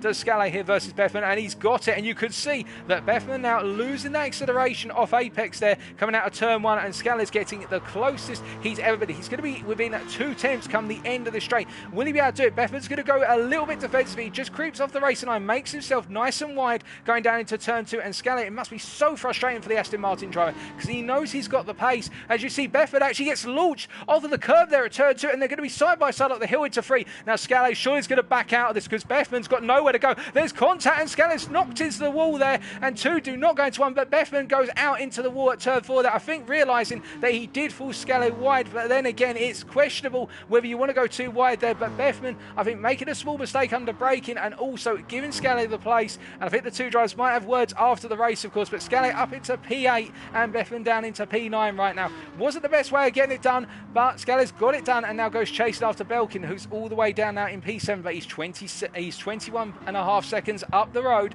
and indeed pushing onwards and upwards is the British AMG driver who we're looking at right now, who's 11.9 seconds down on Enrico. Now, as for the story of THG Tom, who's chasing after our leaders, we can see that the Belgian driver right now seems to have hit a little bit of an impasse with regards to trying to close up to Kawajo. The gap last time we looked at it was in the region of, I think it was 29 seconds. That gap has recently opened up to 32.5 seconds, and it is coming up and down a little bit. I think Tom's just starting to hit the cliff in terms of the pace versus the drivers ahead of him. So it may be the case that P4 is a bridge too far for Tom right now. Again, he may be saving something. He may be reserving a little bit of pace right now. You don't know what he's doing. He might be simply cooling it down and going for an alternate strategy. As we see, into the pits comes Waterskin to, I believe, go for his mandated pit stop, i.e. he was running out of fuel and his tyres were also starting to come to the end of life. So Waterskin going in for his scheduled pit stop there, albeit a little bit off of the free stop expectation that we're seeing from most of our drivers here. All of our drivers, of course, trying to go long in order to avoid spending that 20 seconds or so for a tyre change in the pits, but I suspect it's more like 35 seconds when all the fuel goes in the car. But our race leader right now of Evo Tropic, 14.7 seconds ahead of Viper, although Evo has lost a little bit of time by comparison with Viper, but these guys have both been coming up behind back markers quite recently, and that's where the time will fluctuate. And of course, if they catch up to somebody going up the hill here, particularly after the cutting at turn 4, it's near impossible to get past a back marker until you come out of Forest Elbow onto the Conrad Straight. The only place really a back marker could lift out for you is coming out of Murray's. They can pull off the racing line, but they've got to do it immediately. But again, it's so dangerous to do it because it's so quick, the run from Murray's over Skyline. So really, you are stuck behind the driver, and you're going to see that from Viper now as he comes over Skyline here. He is already flashing his lights to the Portuguese of Waterskin ahead of him, but of course Waterskin's got nowhere to go here. There's nowhere safe he can put the car, and Viper's just going to have to sit there right on his backside, mind you, and you can see that Viper's still there, but Waterskin will be thinking, well, I've got nowhere to go, mate. Where do you want me to go? But then he moves out of the way. He does it simply, does Waterskin. He does the best he can, and Viper continues on his merry way. But that does cost him 1.5 seconds, of course, and that's exactly what we're saying there with regards to the fact it's so difficult to get past someone. Even if they're meant to be letting you through, it's so hard to do through sectors 2 and 3 because there's just no space to do it. But still, Viper continues on nonetheless. Not the Viper in the Twitch chat, mind you. The SDM Viper out on circuit, who SciPotter5 is supporting because of SciPotter is racing in Lobby B. Viper is his teammate. And as they make their way around the circuit once again, we can see right now that Kawajo, the Belgian driver, really just having a very quiet one as he goes through Murray's for the 24th time of asking. And with 1 minute and 11, sorry, with 1 hour and 11 minutes to go, 1 minute remaining. I was going to say time flies when you're having fun. We can see that the Belgian just doing everything he needs to right now in order to hold on to a good position. And Tom definitely not catching up to him. He has pulled out 3 seconds over the course of this lap, mind you. Also over the previous 2 laps, mind you, has Tom. But at the same time, I think in the situation of Tom, it's the case that these two are trading lap times and thinking more about that wider strategic game. Will they try and go a little bit longer compared to the other driver? And Tom, remember, is able to go just that a little bit longer in stintage versus the guys ahead of him because he did have that forced pit stop at the start with the damage he picked up, and he won't want to lose that technical advantage. He's got a 1 to 2 lap advantage in terms of stintage versus Kawajo, for example, which he could exploit later in the race to make his final stint a bit shorter, and therefore the car will be lighter and he can take a little bit more life out of the tyres by comparison to the guys ahead of him.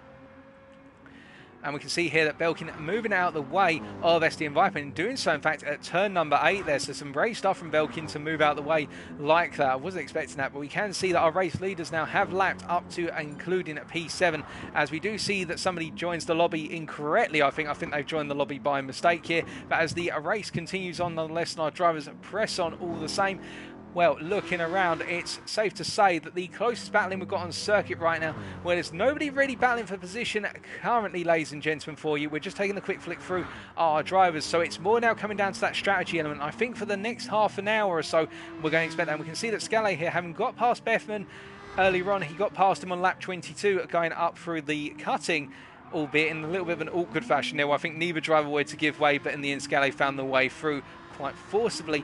You can see that gap between himself and Bethman is open up to 3.5 seconds. It's continuing to open up. It's opened up by about 2 to 3 tenths a lap, and as a result, everybody now really settling down into their race pace. And this is where the laps are really important, and it's in these moments where the mistakes can really come in, because of course when you're under a lot of pressure in these races, you may be thinking to yourself, oh goodness, I've got to keep an eye on the guy behind me, and I've got to keep an eye on the guy ahead of me, I've got to keep an eye on the track ahead of me. But sometimes that can help you focus, whereas in these quiet moments where you've got nobody really around you on track, all you've got is a timer up in the top left hand corner of your eye in the case of GT Sport, or if you've got your team chief speaking to you on the radio, as we see Belkin into the pits once again. And what has happened, it's more damage for Belkin, and in fact he's going to have to get that damage repaired, and I think this is really starting to fall off the cliff for Belkin. They're also putting fuel in the car as well, so perhaps he's adapted his strategy to the fact he had to take that pit stop earlier for the damage he picked up.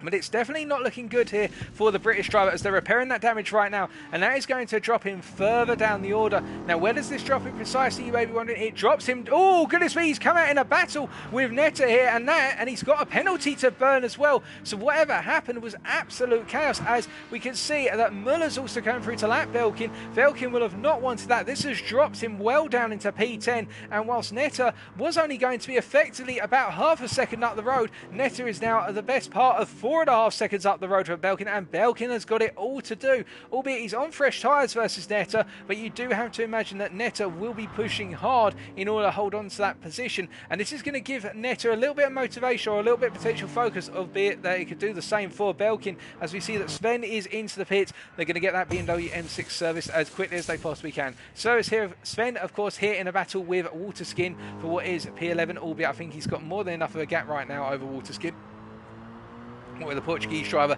having quite recently pitted, and he's only making his way down the Conrad straight now.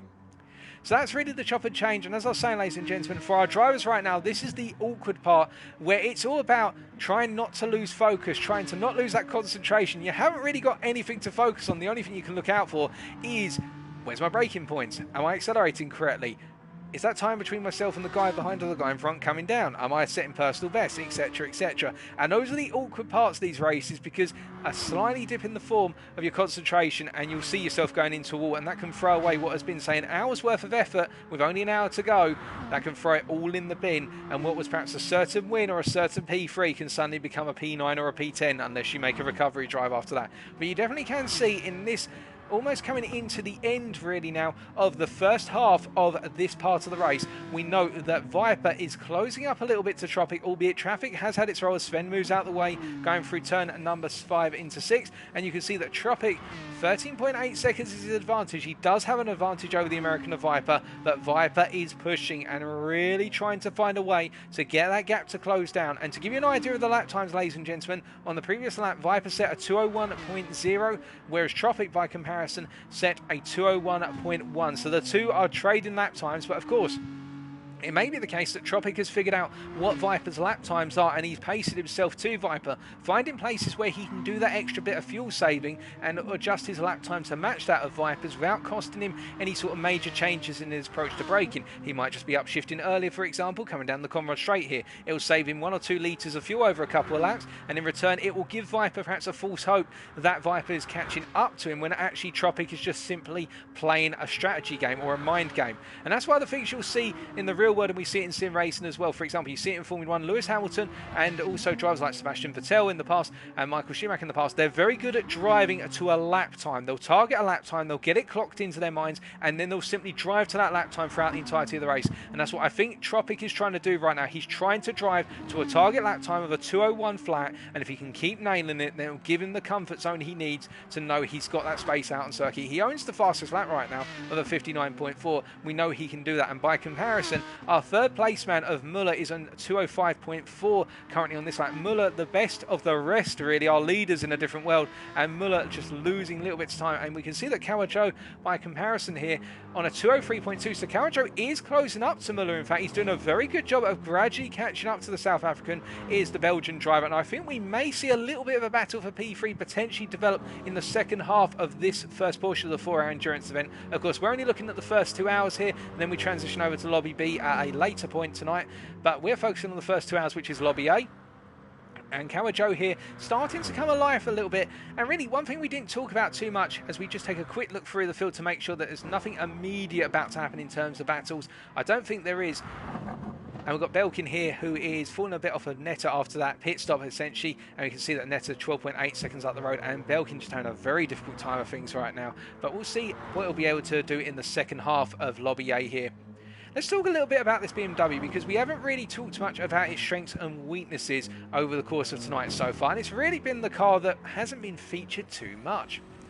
As we ride on board then with Kawajo, we're just going to follow him around for a lap. The thing about the BMW M6, it's one of those cars really where when you look at it from the outside, it doesn't look like anything special, but with its 4.4 litre V8 engine, as you're hearing it roar up the straight right now,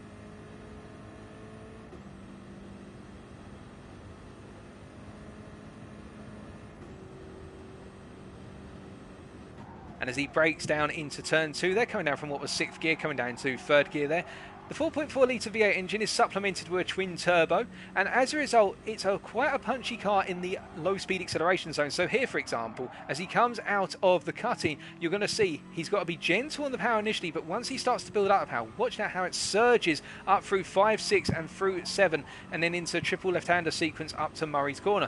And the thing to note about the BMW is because it's got that engine power and that very strong pair of turbos, as a result, this car is very good at fuel saving. But not only that, it's a car which is very strong in handling sections, albeit it's strong in the straights, but it also comes to life in the handling sections of the circuit, and it's heavy. And you can see, just look how stable it is as he's coming down through the dipper here. He's in the dirty air of Belkin as Belkin moves out the way, of course, and he'll be grateful to that, and Belkin doing a good job there. But you can see how Kawajo doesn't have to fight the car too hard. The same here is the story through Forest Albert. He can be nice and calm with how the car flows through. It's like watching the Mercedes AMGs we saw earlier, but even more so, that stability's there with the M6. You just got to respect the fact it's got a very punchy 2nd and 3rd gear, and we can see that our driver in the form of Kawajo is doing a fantastic job of that, and that gap between himself and Muller stabilising at about 19.5 seconds right now. And I don't think it's going to come down anytime soon, but again, it may be the case that Joe's just saving a bit of energy and getting ready to go hunting later on, as we do see that Netta coming into the pits and Bethman in that P9 position right now also coming into the pits. And it looks as though, in fact, there's been a change of position between the two,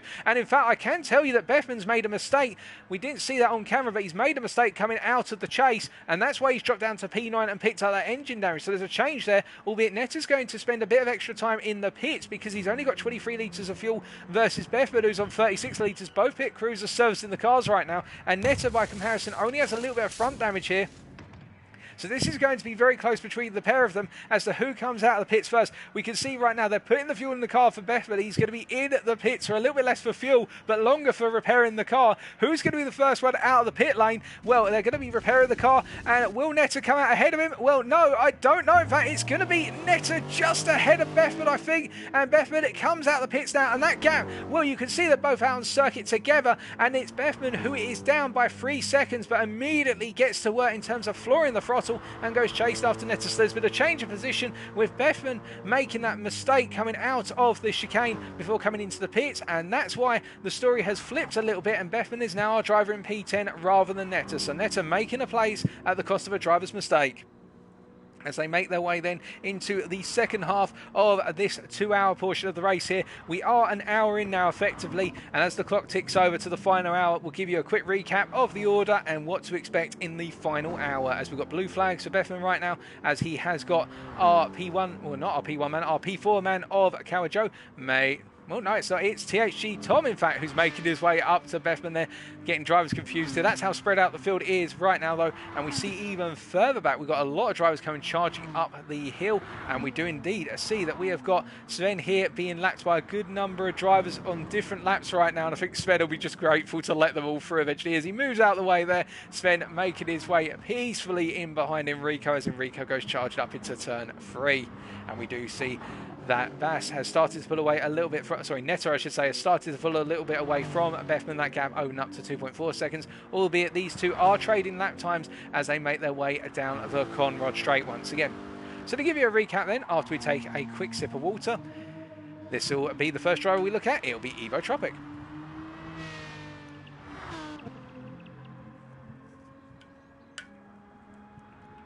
So with 1 hour to go, the story so far then, as we enter the second half of this part of the race, is that Evo Tropic has been your leader throughout.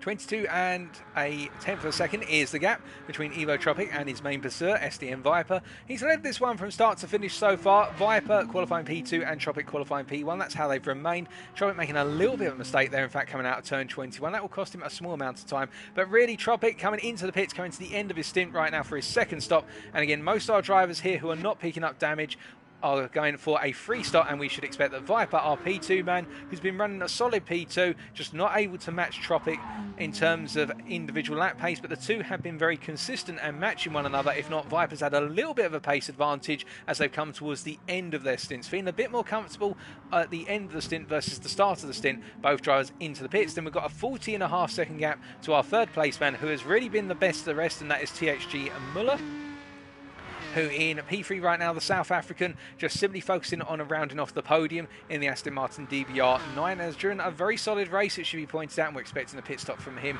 in short order. Then we've got our P4 man of Kawajo, who was recently catching up to Muller, but that gap has reopened up a little bit to 21 seconds. But the two exchanging lap times back and forth, and he's the first driver not to be running an Aston Martin machine. He's running the BMW M6 GT3, of course, and Kawajo coming down the Conrad Straight right now. It's been a very quiet race for the Belgian. He's been very lonely throughout, but then again, that loneliness has meant he's been able to focus on a very solid performance so far, and we expect him to wrap this one up with a P4 if he continues as he is. And then it's the man who's had to recover, pardon me, from literally the back of the field after that disastrous first lap where he put the car in the wall coming out of Murray's towards Skyline. That's THG Tom, who you're looking at right now. He's recovered all the way to P5, but I think going any further right now based on pace alone is going to be a little bit of an ask, given the fact as Kawajo in fact continues around the circuit here. Now, does this mean that Kawajo is going to inherit the race position over Muller, i.e. P3, and Muller's going to come out behind him? But I would expect that Kawajo's on his final lap right now, so I don't think this is going to be too much of a chop and change here. And in fact, Muller's going to come out quite a way back, so he's not going to be compromised here by Kawajo. But you can see that Tom, coming back to our P5 man, really right now going back onto his strategy from before. In fact, he comes into the pits for his second scheduled stop, and Tom into the pits. Oh no, that's not good for Tom. He spun out into the wall. That he avoided the wall, but he spun out just on entry to the pits. So that's going to cost him time and a chance of catching up to Muller and Kawajo. Of course, Enrico's a minute down, so I think Tom will not be compromised by that mistake in terms of a position, but he's doing a brilliant job only to make that tiny mistake there. And I think Tom's just really taking a lot of energy out of himself right now, because Enrico will realise that that gap's going to drop by the best part of at least 10 seconds as he comes down towards the pit lane right now. But Tom can't afford to make any more mistakes like that, because otherwise the drivers outside the top 5 may be trying to catch up to him. That's the commentator's curse for you there, folks, as we talk about Tom making a brilliant recovery drive and then he just happens to make the mistake. It always happens for some reason, as we see Thomas put the fuel in and gets out of the pits once again. And now it's this 6th place man of Enrico, who, I mean, he's in a comfortable P6 right now. He's 4.5 seconds up the road from Scalo, who's been chasing him down. But Enrico really has had to fight hard tooth and nail for this P6 throughout. He was in a battle for it for so long with Netta and also Baffman, but then we also saw Scalo try to get into the mix, and also Belkin try to get into the mix, and Enrico really has been the one who's been able to hold on to the P6 and is leading that battle for P6 right now and the contender for outside of the top 5. Then we've got Scalo in P7 right now, who after an instant between himself and Sven in the battle for P9 earlier on, where Sven came off the worst of the two, and that's going to be investigated at a later date by the stewards. That's looming over Scalo a little bit as Kawajo comes into the pits for his scheduled stop, as we called it earlier. Scalo in P7 right now, inherited positions where Belkin and Netta have made mistakes, and we can see that P8 Belkin here running around in P8, having to make that unscheduled stop for the damage he picked up. 2 unscheduled stops, in fact, if I remember correctly, and Netta chasing after him, also having that unscheduled stop. And the Lexus driver, who was so strong in the first half an hour of the race, has really fallen off after the first quarter, in the fact that he's just seemingly took a lot of his consistency out of himself in the opening quarter, and now it's a case of trying to get that consistency back. And indeed, he has got his rival of Bethford, who is chasing after him only 3.6 seconds down the road from him. And in terms of what we can expect, a battle for P9 may develop a little bit later on, and of course the battle for P6 between Enrico and Scalo may kick off, although I think Scalo's actually had a little bit of an incident somewhere, or he's just simply got it wrong, as we see yellow flags. Hold on a second, we've got some yellow flags here, and Enrico in fact going into the wall, coming out of the dipper there. We didn't catch it on camera, but there were definitely some yellow flags for a little bit of a mistake. Or have we got a lapped car that's gone in the wall there? I'm not 100% sure, ladies and gentlemen. Right, it's Waterskin. So that's the driver who went into all. It was Waterskin there as he got out the way to let our P6 driver through, put it into the wall coming out the dipper. And we can see that Sven, as a result, is going to close up that gap to 6 seconds. And we're just about to come on to Waterskin, the Portuguese driver who has been towards the back. He picked up P11 when Sven fell down the order. And really, Sven, our P12 driver, who you're now looking at, is trying to chase after Waterskin. Hold on a second. Viper coming into the pits. Has there been a mistake from Viper? There has indeed. We're not sure where it's happened, but Viper is going to have to repair the car, and based on the fact it's front bumper and right front axle damage, I would say that's a mistake at Forest Elbow. He's gone into the wall there because he's come in, and that gap was the best part of about 16 seconds. He's just repairing the damage here as Scala comes into the pits from P7, and that means that Viper is making that extra stop, is going to lose time to Tropic. There's no way now that he'll be able to catch up to Tropic unless Tropic makes a similar mistake or just simply has an issue out on the circuit or completely underfuels the car. Viper has taken himself out of that close run-in for Tropic, and I think Tropic at this point can start to really turn the wick down. He's now got a 39.5 second lead. I don't think Tropic needs to push this anymore, although he probably will want to push it a little bit later on because he'll want to try and go even faster. He's already got the fastest lap, mind you, at 59.4, but the German driver has really been the dominant form so far. But all our drivers have done a fantastic job. All we'll say, you've got to give credit to every single one of them, as we can see that right now Kawajo leading ahead of Netta and also Bethman, and Kawajo in P4 on a lap ahead, as we see Netta getting it very wrong there coming out the final corner, and this is going to give Bethman the opportunity to get that a little bit closer come the start of lap 32. They go through turn 1 then, and is Bethman close enough here to get into that slipstream zone?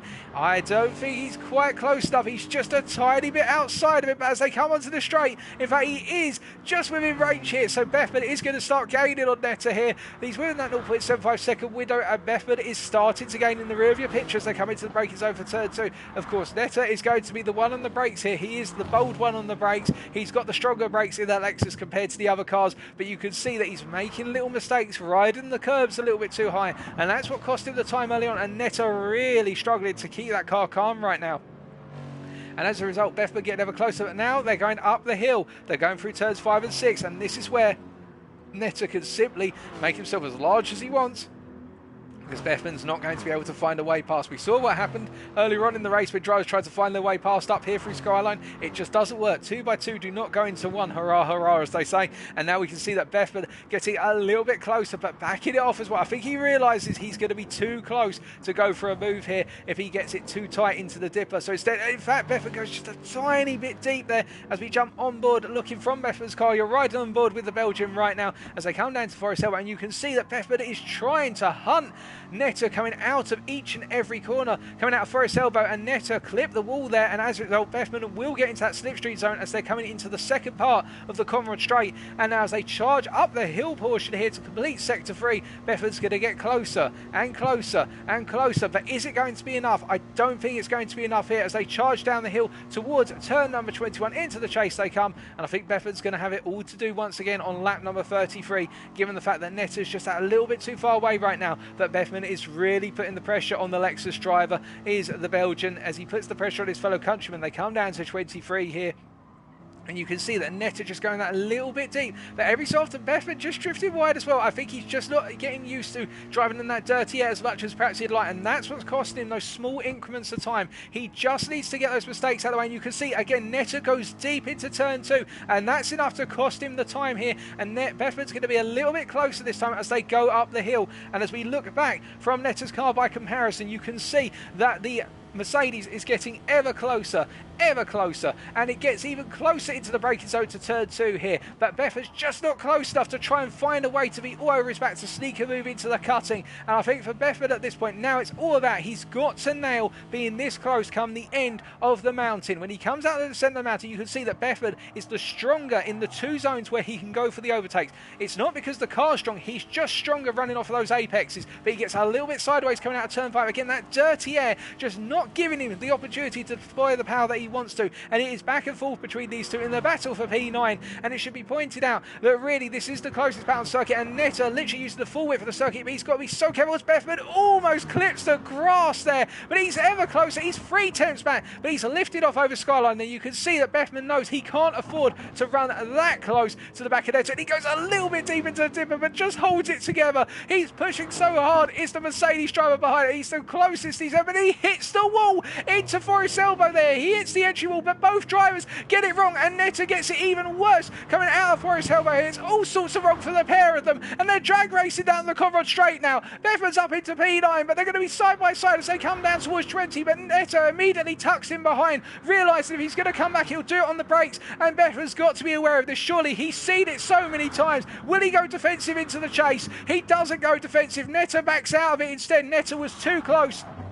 And as a result, I think he might have actually tapped the back of Bethman's car, going through 20 and into 21 they went. And as a result of that, Bethman is up into P9, but will Netter come back at him? That's the big question right now. Of course, we see Waterskin into the pits for what is most likely a scheduled stop, and Netter right now trying to find a way back at Bethman. I think he's found a little bit of motivation. I think the fact he's seen Bethman get past him has given him a little bit of encouragement to come back at him now. I think he's finding that consistency as we see Waterskin coming out of the pits, but of course Waterskin will have to get out of the way of both of these drivers as he is a lap down on the pair of them right now, and he'll need to burn that penalty, so he does so he doesn't interrupt the battle that's going on. But Netter in that slipstream once again. He goes to the inside for turn number 2. Bethman on the outside. Bethman not fighting this. Does he feel more confident on the brakes versus Netter? He does, and in fact Netter doesn't have the brakes versus Bethman this time. Bethman's realised he's got to go deeper versus Netter. He's got to move that brake bias towards the front. He does so. He nails it under braking, and I think Netter at this point is perhaps thinking to himself, you know what, I can't afford to take as much life as I'd like out of the tyres. I need to manage the car a little bit better,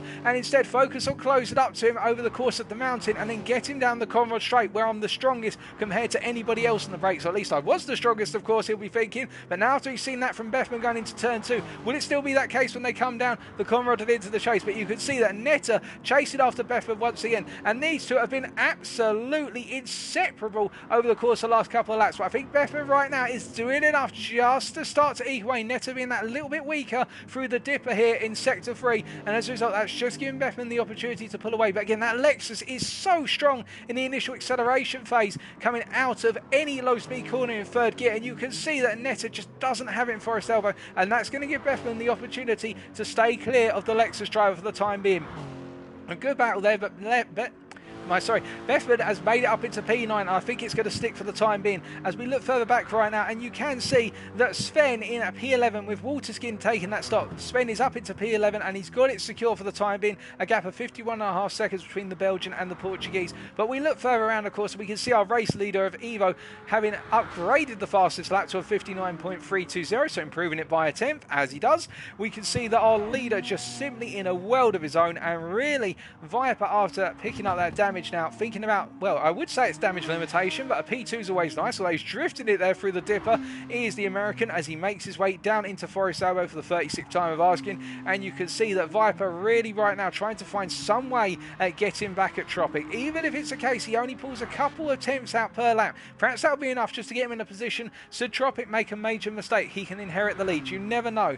And likewise Muller, sensing the fact that Viper had that little bit of a mistake earlier on and picked up the damage, perhaps Muller feels he can now get back into the fight for a potential P2 if Viper makes another mistake. And Joe will not able to chase after Muller. 31.3 seconds is the gap after the pit stops and everything's said and done. And I think Joe at this point just focusing on getting that car home in P4, as we can see Tom in P5 again, not able to close up to the P4 man is the Belgian after doing that fantastic recovery, albeit that disastrous previous pit stop which we cursed unfortunately.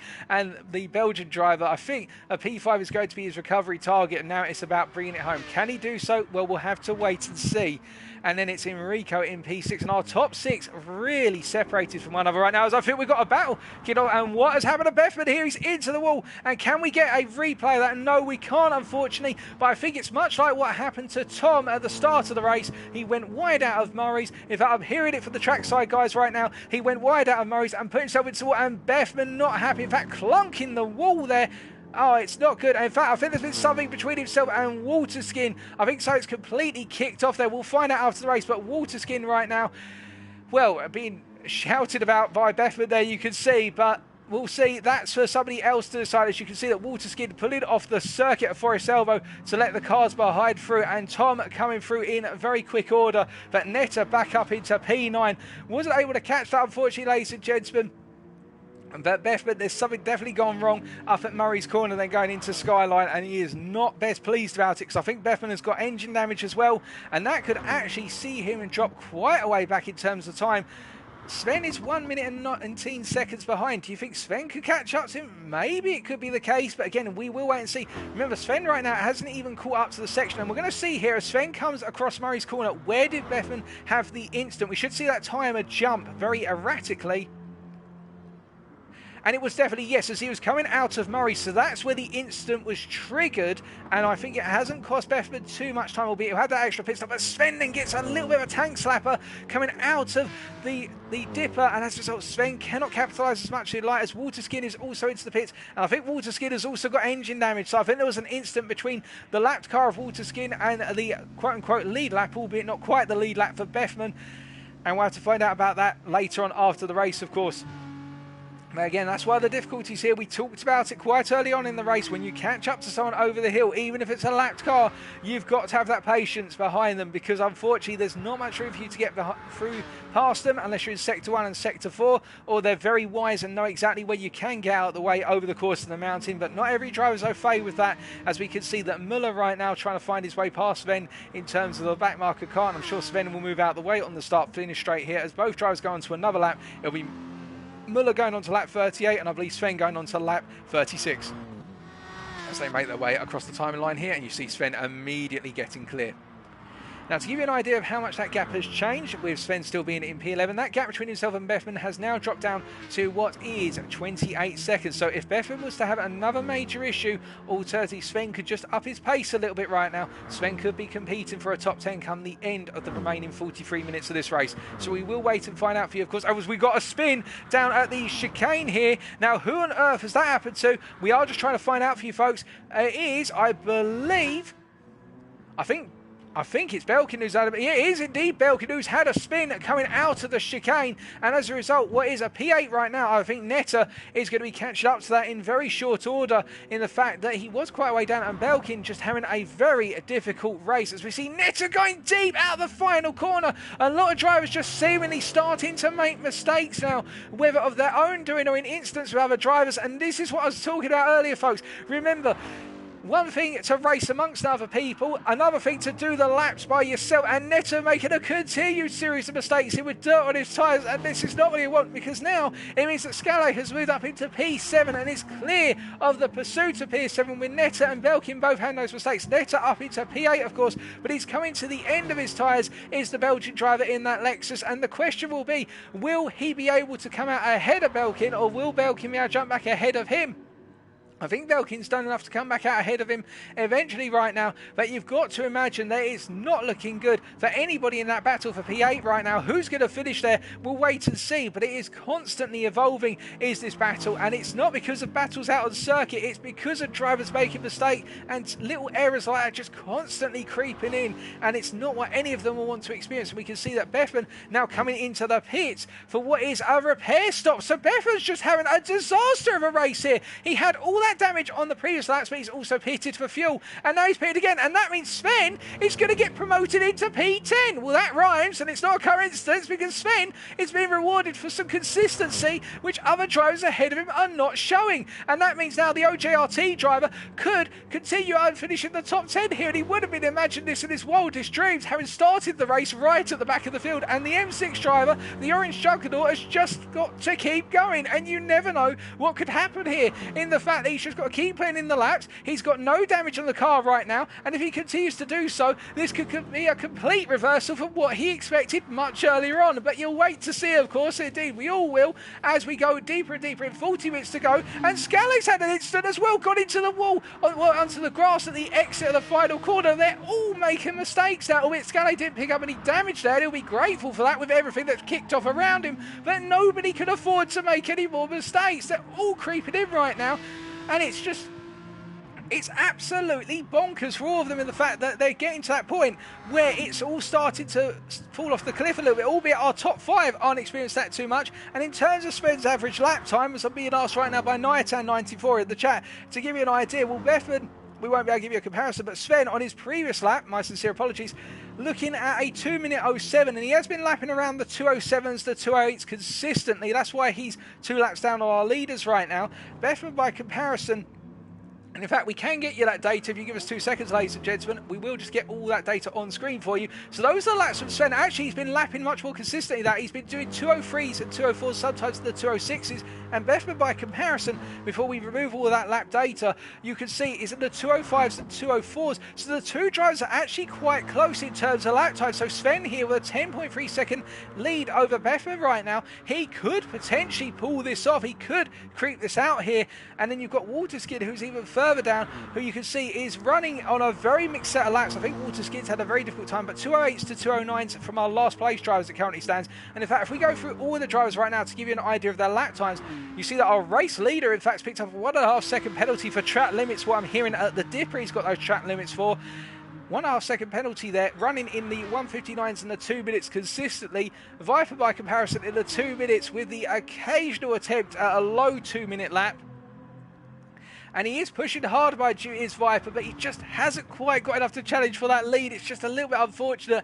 And then we take a look over at Muller by comparison here on the 201s and the 202s. So really he is the third best pace person. And then we've got Carajo in the 202s and the 203s. And look at that lap consistency from Carajo.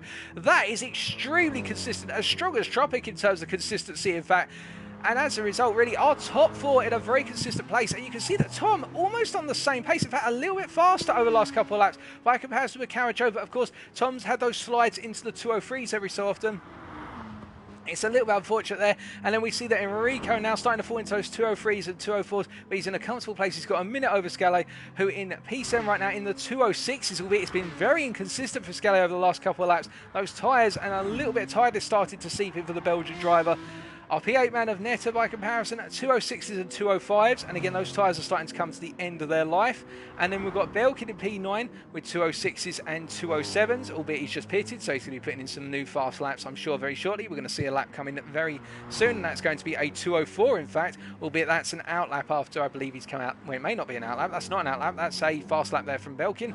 And then we've got Sven right now, who is continuing with 205s, and he's opening that gap to Bethford. In fact, he's opening that gap up by 1 second over over the last lap. And as Bethman made another mistake, you do have to wonder here. No, he hasn't made a mistake. In fact, it's just the case that Sven is nailing his pace and continuing to do so. So that is the story with regards to all of our pace times right now, as we remove all of that information off your screen, get the clutter off the screen for you. And really the question will be, one of the big questions we've got to answer in the final quarter of the race as we come to the end, can Sven hold on for P10, or will Bethman have something in the tank to grab it back? Right now, I'm going to place my bet on Sven's going to hold on to it, because he's got one more pit stop to go. He's on schedule to do it. Meanwhile, Bethman right now, given the fact that Bethman's had to pit a little bit earlier, Bethman will either need to do a short stop right at the end, alternatively do quite a bit of fuel saving over this stint in order to get himself set up to go to the end. And at that point, Sven will be closing him down over the remaining laps. That will be the big question, as you can see right now that Bethman already having taken a little bit of fuel out of the tank, and also those tyres starting to get some graining,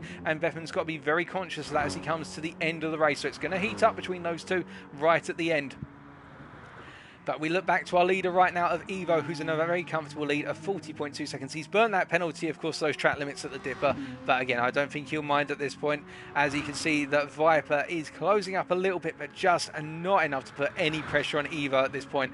And I think if Tropic really wanted to, he could probably back it off by the best part of a second a lap and just simply coast it home. As we see, Viper is really pushing the American. He is giving it everything he's got right now to try and hunt down the German. But I think the German's just got too much in terms of pace here for him, as we see Viper getting very sideways out of the final corner. Now V12 Vantage looking extremely aggressive, but of course it's one thing to be aggressive, the other thing to keep it controlled, and he is keeping it controlled very much so, is our P2 driver right now. And then we have got Muller in the final place on the podium here, chasing after other drivers in terms of back markers. As we see, we have got some drivers coming together, and it is Waterskin in P12 on a lap down from our P6 man of Enrico here, and Enrico will be coming past Waterskin very shortly. Waterskin getting off that racing line, if not going into turn 1, it'll be coming out of turn 1. He'll be moving over and letting the Dutchman through.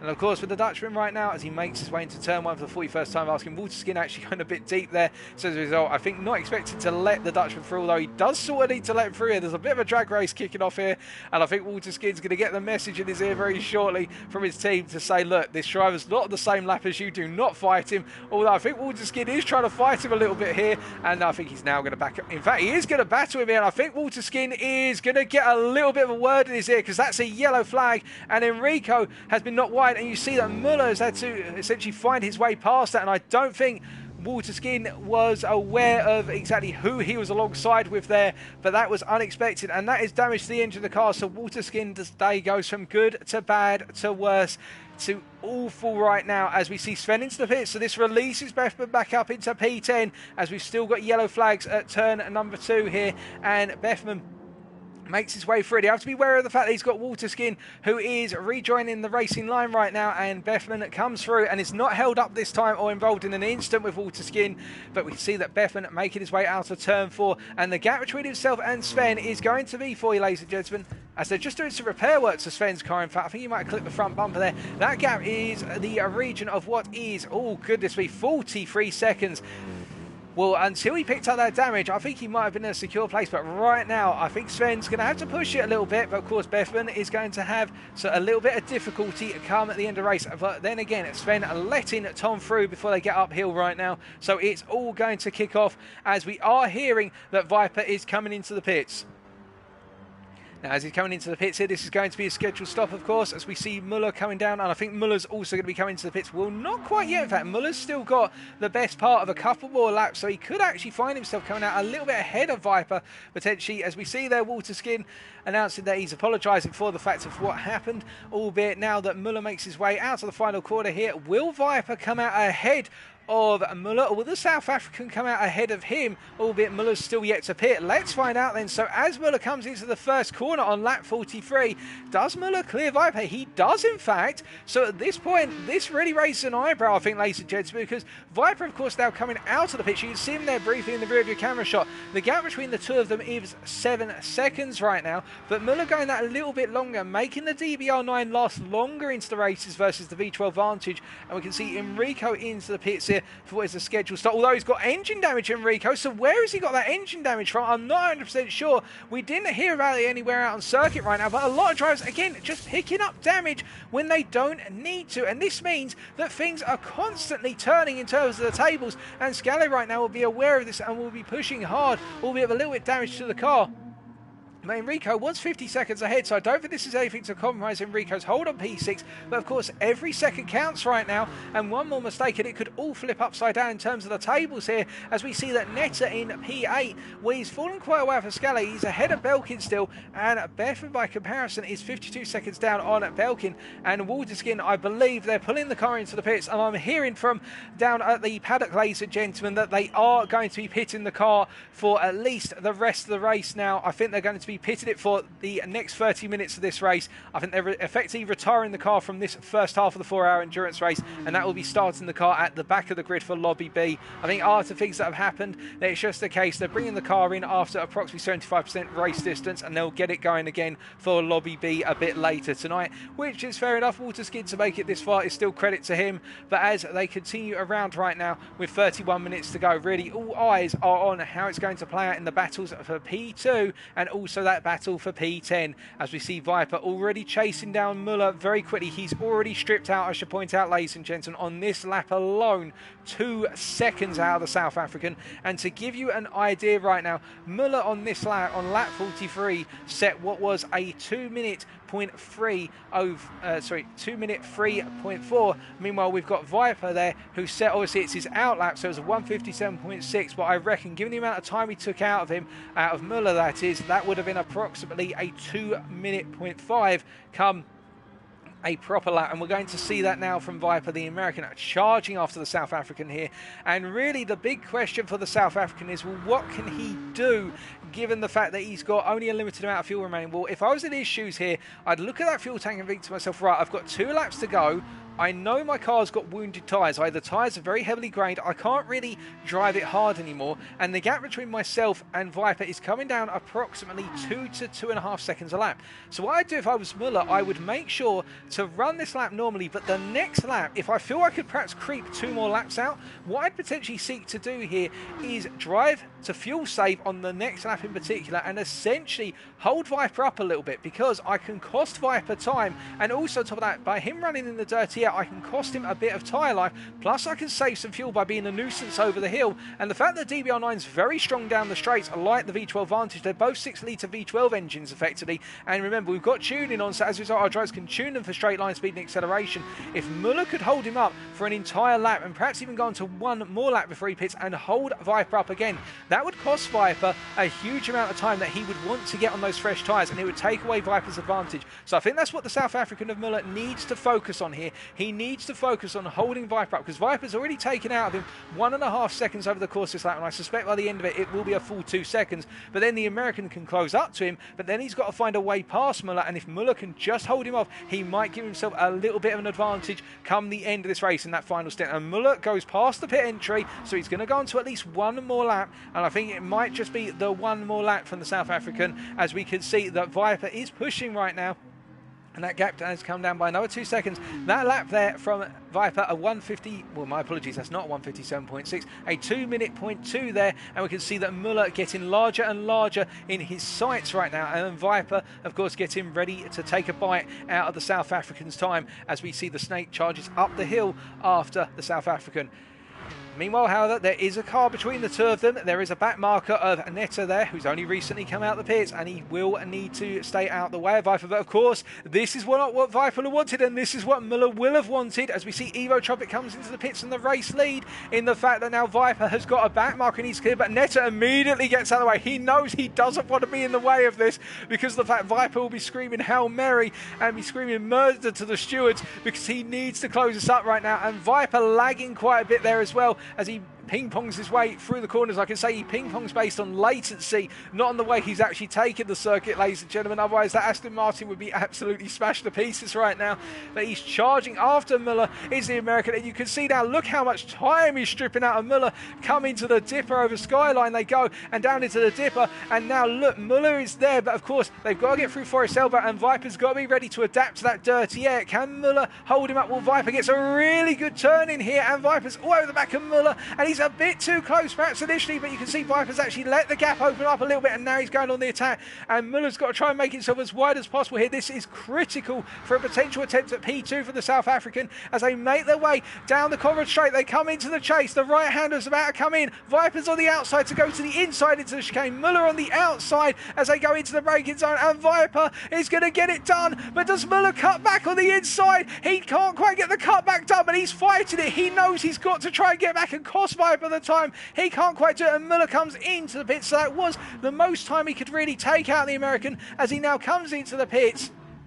And that was a good attempt there by Muller, but I think Viper has got the job done as we see Scala there going onto mediums to complete the race there. I think he perhaps was a little bit more comfortable on the medium tyre. So I think with that, unless Viper now makes a mistake, he has secured that P2, but Muller will be able to put a little bit less fuel in the car, and should Viper make any mistakes or be held up significantly anywhere, Muller will be able to try and charge after that, as we see Muller's potential opponent for P3, Kawajo, will be coming into the pits in very short order. In fact, he comes in right now.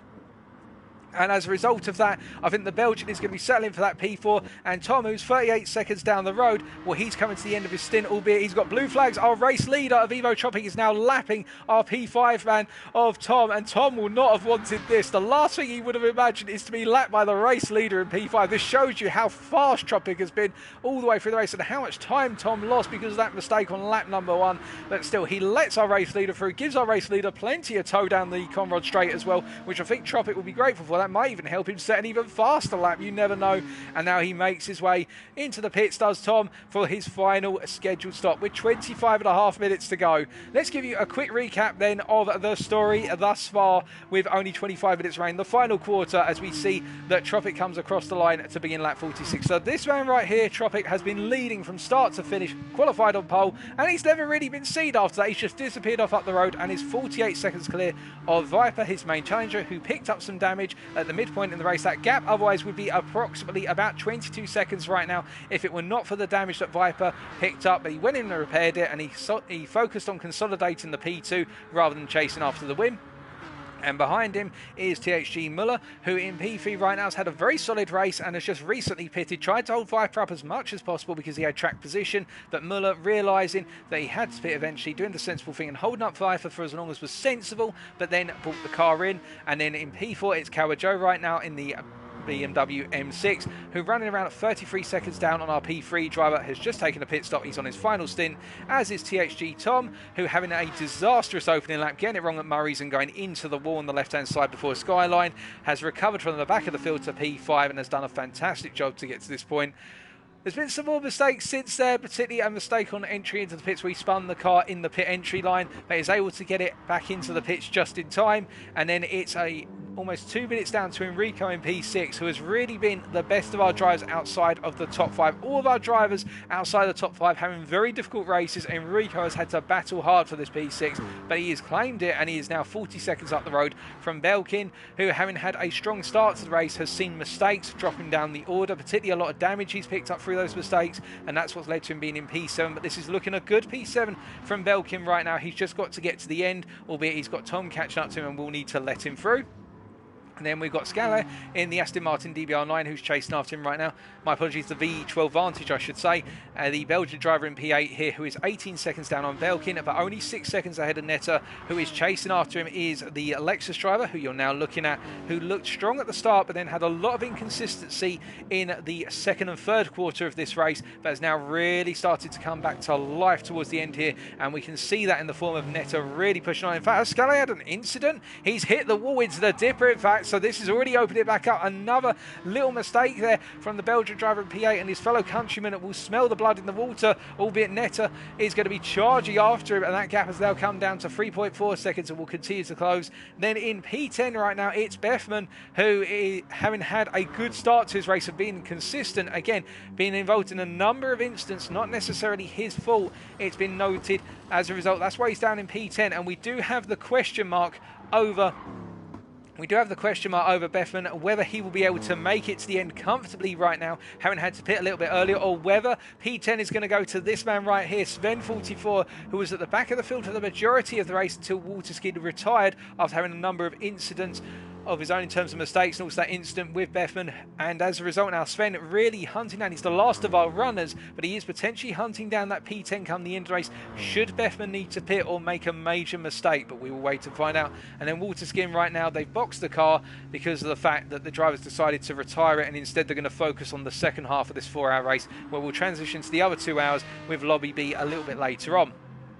But still, that's for later. We come back to the now, and the closest battle really out on circuit, I'd report at this point in time, is the potential pursuit of P8 by Netter right now. And you can see Netter in the rear of the camera there, Scala at the front of the camera, and the two of them charging around. They've only got the best part of what I would say to be 10 more laps to go here, but Netter looking very strong coming in, particularly after Scala picking up that damage over the course of the dipper, as we take a very quick sip of water before we finish off this race.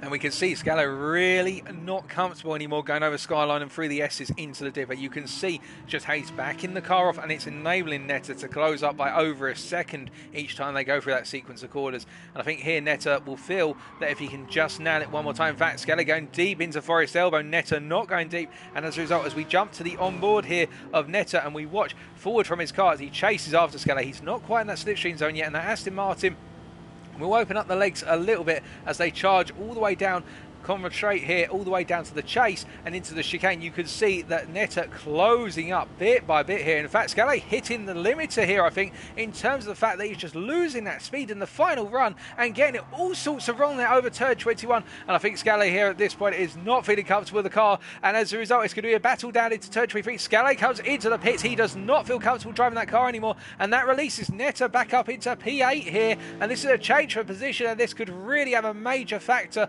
come the end of this portion of the 4-hour race as they go into the second half in Lobby B, as that is another position game for Netter, and now he'll look to chase after Belkin, who is 21 seconds up the road in 20 minutes. In 10 laps, can he do it? I'm doubtful, I must be honest, but if anybody's going to suddenly hunt down a load of time, it will be Netter who will do it.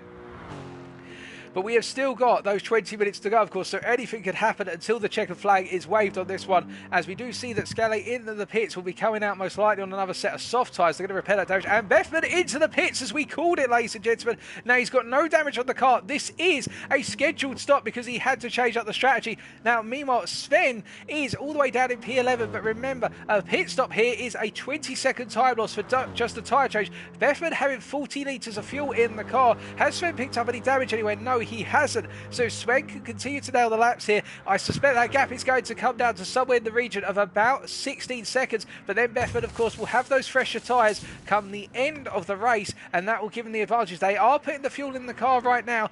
To give you an idea, Sven is coming through the chicane. I don't think Sven is able to come back at this point, as we can see Bethman coming out of the pits here, and he comes out behind a car on a lead lap ahead of him, and that is Enrico. I think Sven's potential chance here at getting that P10 has finally lost its glimmer, and the door is shut in the fact that the gap between the two of them has come down to what is effectively, at this point, about 18 to 19 seconds. Sven will continue to push, mind you.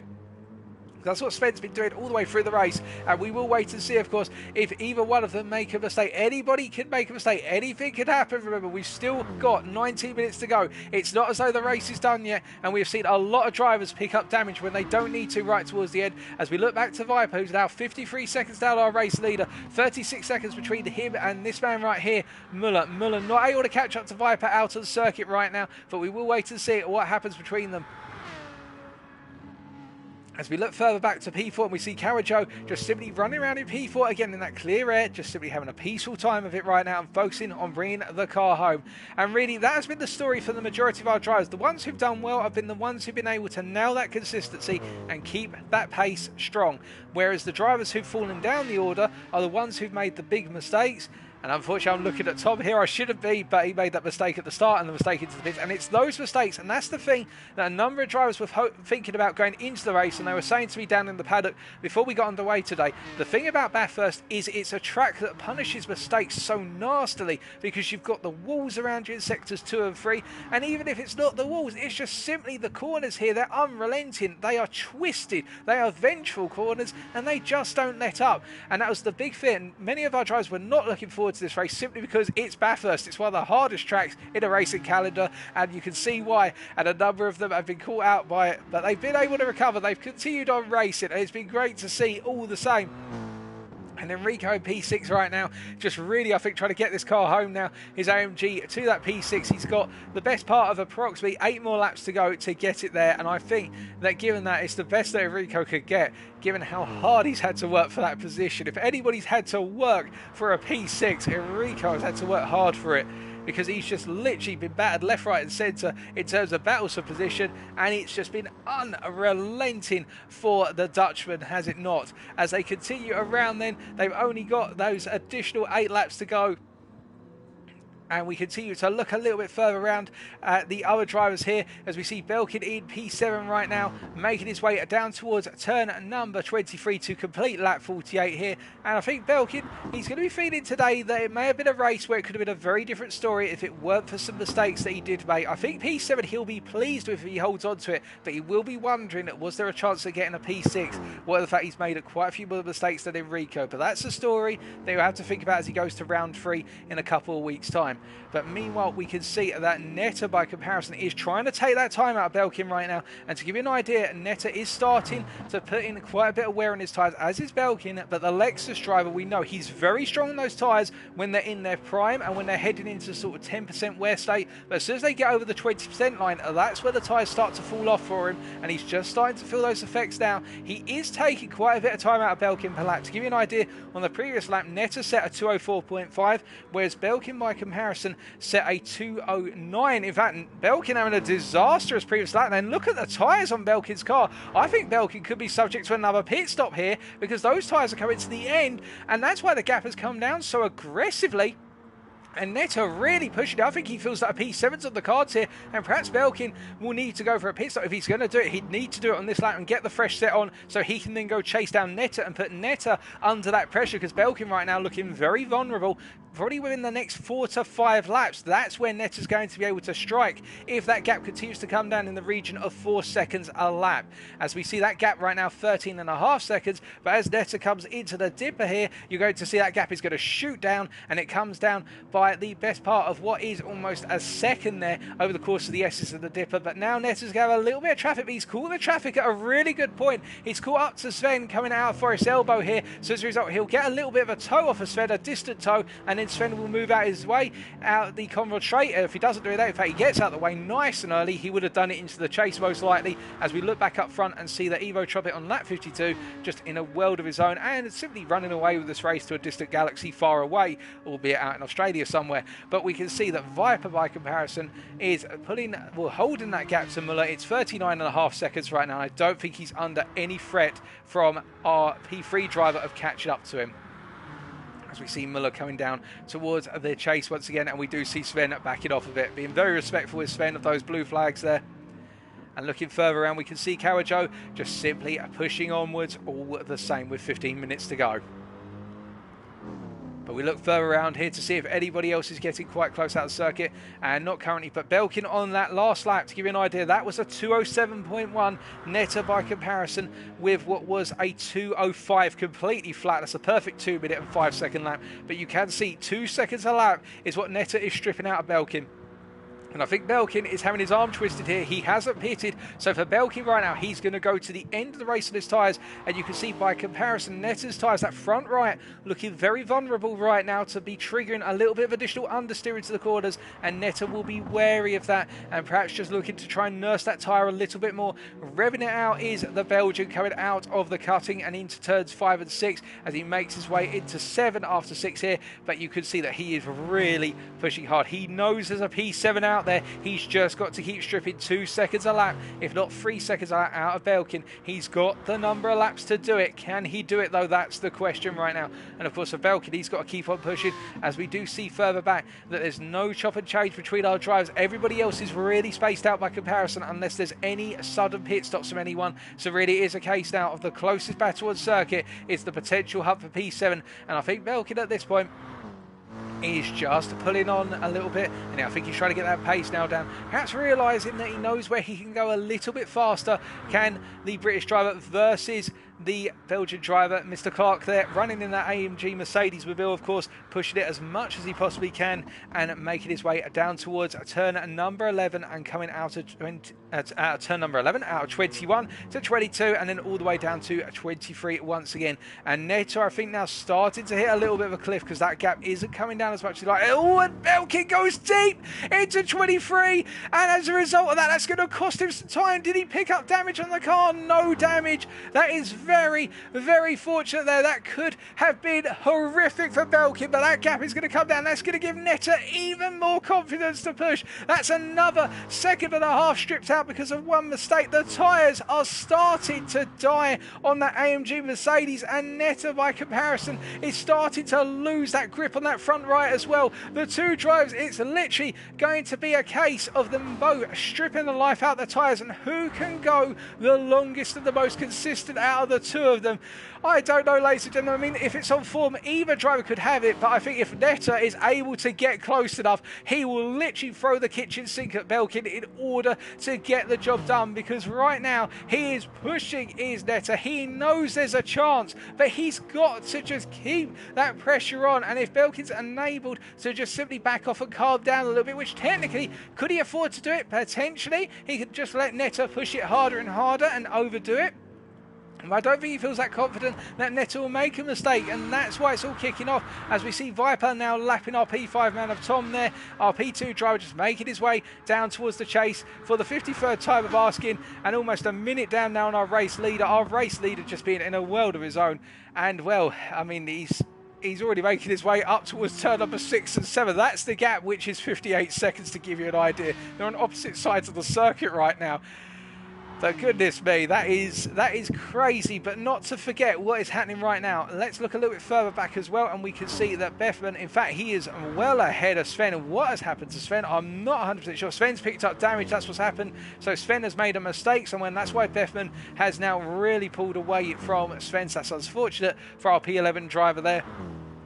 But as we look back to our P8 man, we can see that Netta now, as we jump on board with the Belgian, he's got blue flags to the driver behind. Of course, he won't be too pleased with that. If we look back for his car, we can see it's Muller who's gradually catching up here.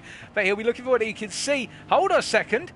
Is that Belkin into the pits? It is indeed. So that promotes Netta up a position. Did Belkin have any damage on the car? He did have damage on the car. He must have hit the wall out of Forrest's elbow. But that means now Netta is up into P7. And of course, here will be for Belkin to get a little bit more fuel in the car so he can go full attack mode. Qualifying laps will be for the British driver.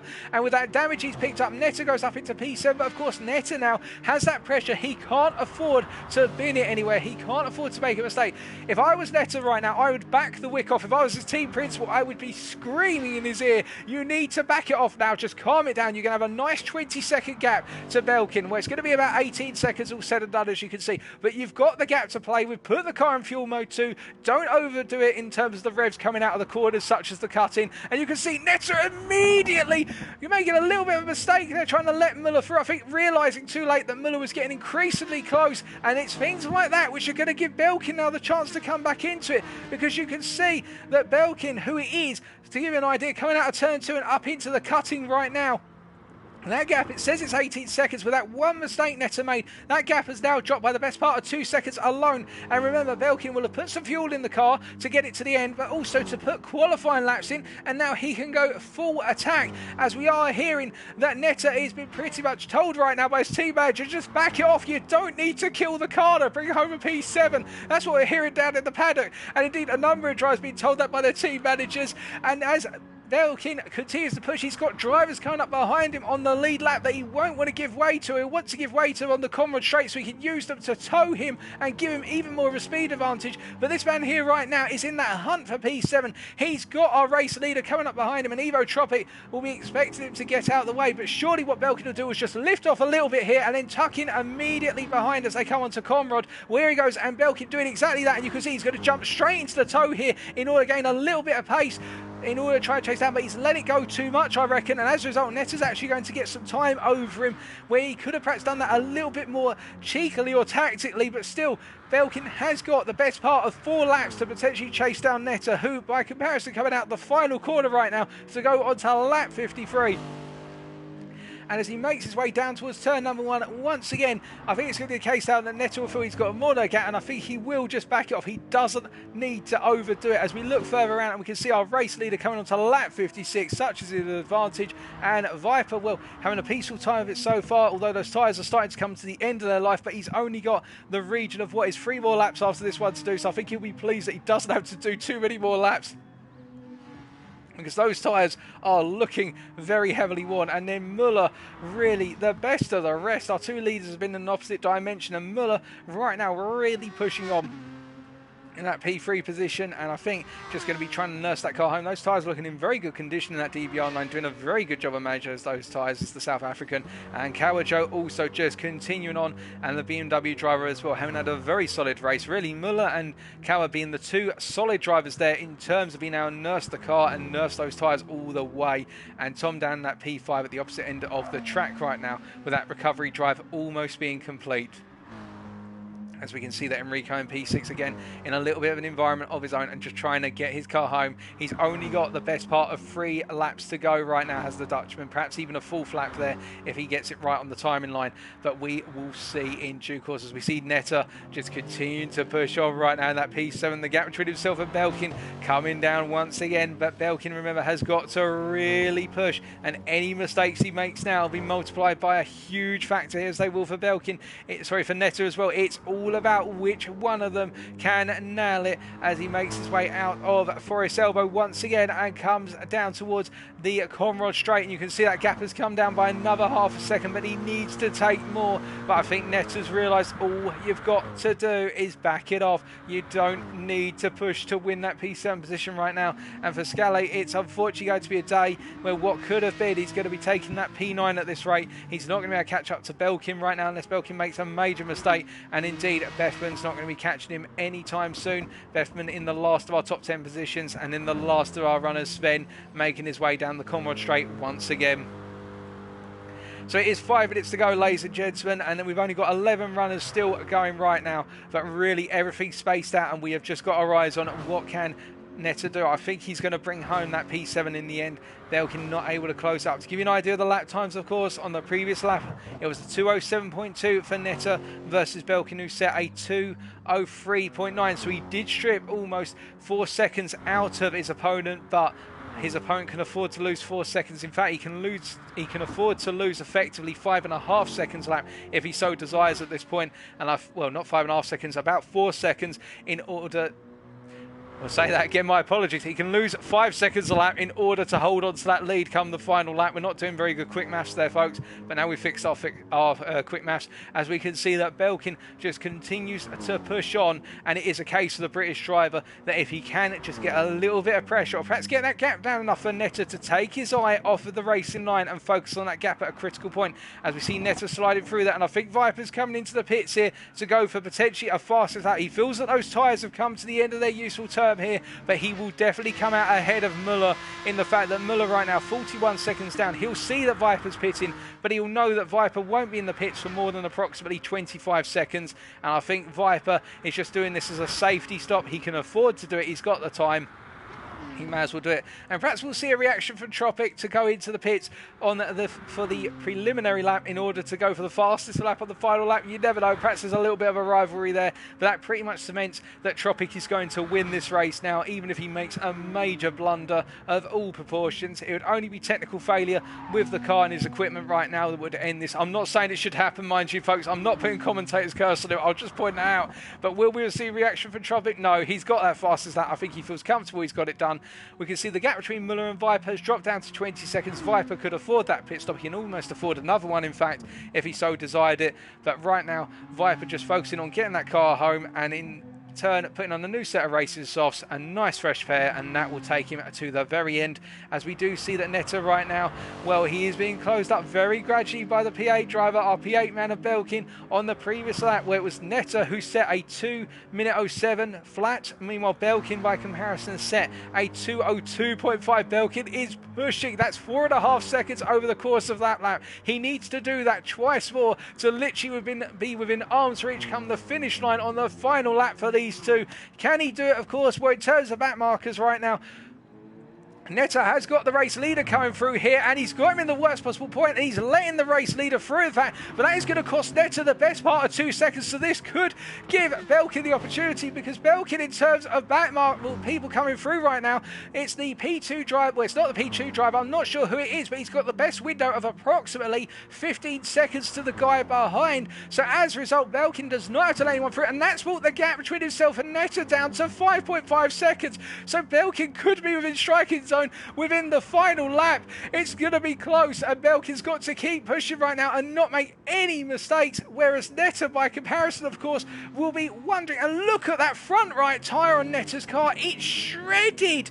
As you can see, makes his way out of Forest Elbow, and Belkin just stripping time out of the Belgian driver by a mile every time. The Brit is just pushing like mad right now, and you could just note how hard he's working it in the fact as he comes down here to go across the timing line for sector 3. That gap is now down to 4.3 seconds, and it's still closing. Netta just in the worst possible place. Belkin using all the width of the circuit to hunt down that P7. He's almost there. It's going to be one more lap for the pair of them, and by the end of it, can he get it done? Well, let's find out as both drivers come down to the final corner, and you can see that Netta really just having to nurse the car across each and every apex, out of every corner, and Belkin is pushing. So it's the final lap for these two. They will do 56 laps. Who will hold on to P7 by the end of it? We're going to see now, as we've only got a minute remaining in this race, and this is the first half of the 4-hour race, of course, and then we'll be transitioning over to the other drivers for each team,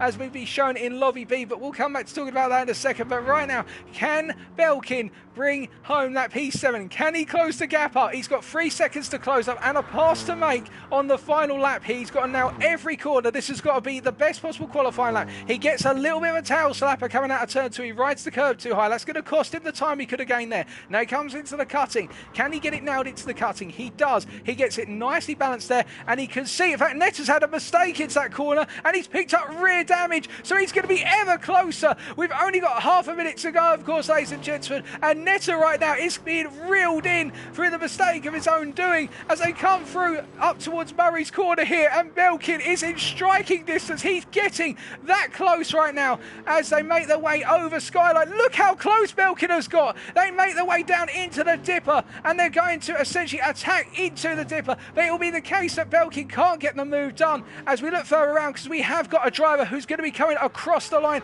very shortly for you folks. That is our P3 driver, Netta versus Belkin, as our time is now up, and that means we are all on our final lap, and it's going to be Netta versus Belkin. They make their way down the Conrad straight here. I'm pleased to announce that it'll be THG's Muller coming over P3, but Netta versus Belkin. Netta defends to the inside of the chase. Well, going into the chase is going to be Muller, who comes across the line in P3 off camera. Oh, goodness me, and Belkin is forced onto the grass there. I think he's not going to be too happy about that, as that gives Netta the space. As meanwhile, we look further around here, and our next driver to come across that finish line will be My apologies. It will be our race winner on lap 59 by 1 minute and 20 seconds. Evo Tropic dominated from start to finish, and then it's going to be, and in the end it's Netta. He makes a mistake into the final corner, too deep on the brakes, and Belkin brings it home in P7 ahead of Netta in P8. That was so close between the two of them. And then in P4, in a solid P4, is Carajo, the Belgian driver, bringing it home with the BMW M6. What a brilliant drive from him.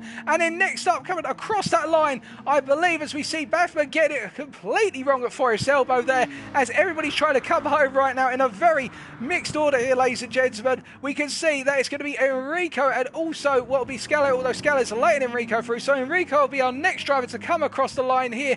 The Dutchman making his way down the final little stretch to turn 23. And he's done a solid job, has Enrico, to hold on to that P6. He's made it his own. Congratulations to the AMG driver as he comes across the line. He will pick up that P6 position. It's going to be Scala in P9, a difficult day at the office, and Sven in P11. Not much more he could have done. It's then going to be SDM Viper, who will be coming home in P2. The American driver home, given it is all versus Tropic, but it wasn't to be today. A good job nonetheless by the Speed Demon driver as he comes across the line. And in the rear view camera shot, it will be Bethman who rounds off our field come at the end of this race in P10. Congratulations to all of our drivers, but to our winner of the first 2 hours, Evo Tropic from Germany.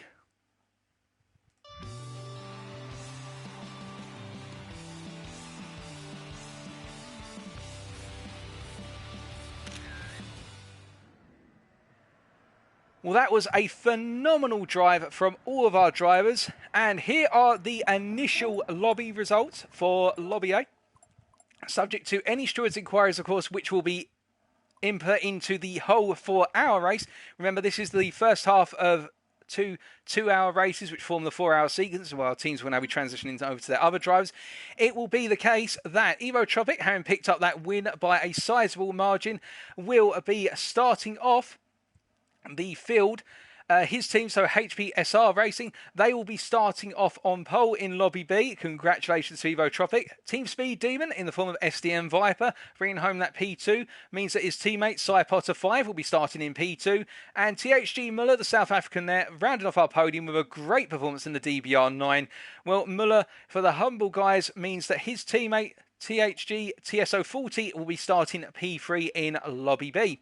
It's then Kawajo who came home in P4 there, who Kawajo teaming up with a Boki 2006 ZG for IMB. His teammate therefore will be starting in P4, and to round off our top 5, THG's Tom 79 with that fantastic recovery drive. Well, I think Tom will be pleased with that one, and his teammate Pepsi will be, because Pepsi GT will now be starting for the hybrid racing team in P5 come Lobby B, which will be kicking off in approximately, I believe, 7 minutes. And the fastest lap went to Evo Tropic on lap 34 of 59.3. A fantastic lap from our race winner. But what a brilliant race. And now I think it's time for some potential post-race interviews.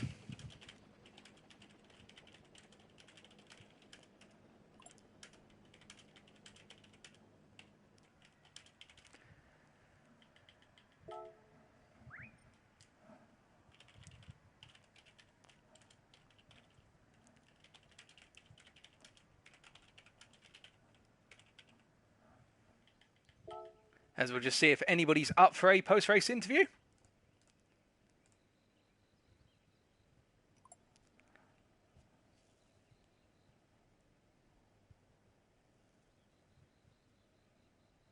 And whilst we're waiting for responses from our drivers, I'm going to take a very quick sip of water if you don't mind.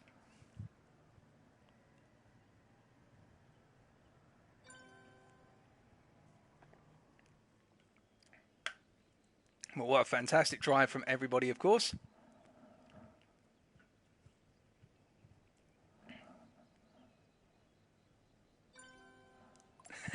Thank you, Lord Hush.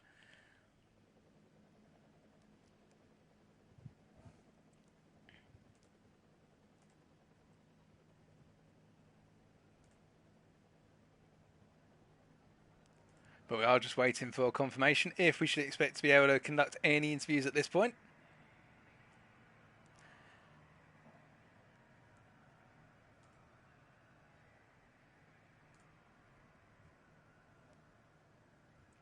I think the majority of our drivers would rather not have a commentator interview them after 2 hours.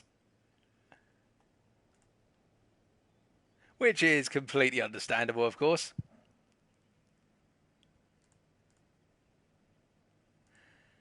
And thank you very much, Lord Hush. Thank you for the compliment and the feedback. It's been a pleasure to bring this one. We'll just see. We'll give it 2 more minutes. And if not... But I think really the story of this first half of tonight's sequence of races has been the fact that really our top 5 were in a world of their own, it could be argued. And then it was the battle for P6, which in the end was won through consistency rather than outright pace. And Enrico showed that. Albeit it's going to be interesting to see whether the story is the same for the teams in Lobby B when our drivers take back to the circuit. I think it is going to be the case that we won't be doing any post-race interviews because the lobby is shortly going to be closed. So as a result, ladies and gentlemen, thank you very much for tuning into this first half. If you do want to tune into Lobby B, which is the second half, where our drivers get underway once again at the circuit for another 2 hours, which rounds off the 4-hour race, be sure to take a look at the World Tour of Racing Club YouTube channel, which I'm just going to put a link in the stream chat right now. So this is the chat for the live cast of the second half of the race. Otherwise, thank you very much for tuning in. I've been your host, Paul TX141 Walsh, also known as Britain of Spit. And until next time, ladies and gentlemen, where in 2 weeks we will be back to bring you a Lobby A, the first half of round number 3, which is going to be at Circuit de la Sarthe on the 5th of June 2021. It's goodbye for me, and remember to stay safe, stay well, stay smiling, but most importantly, stay on track. Good night.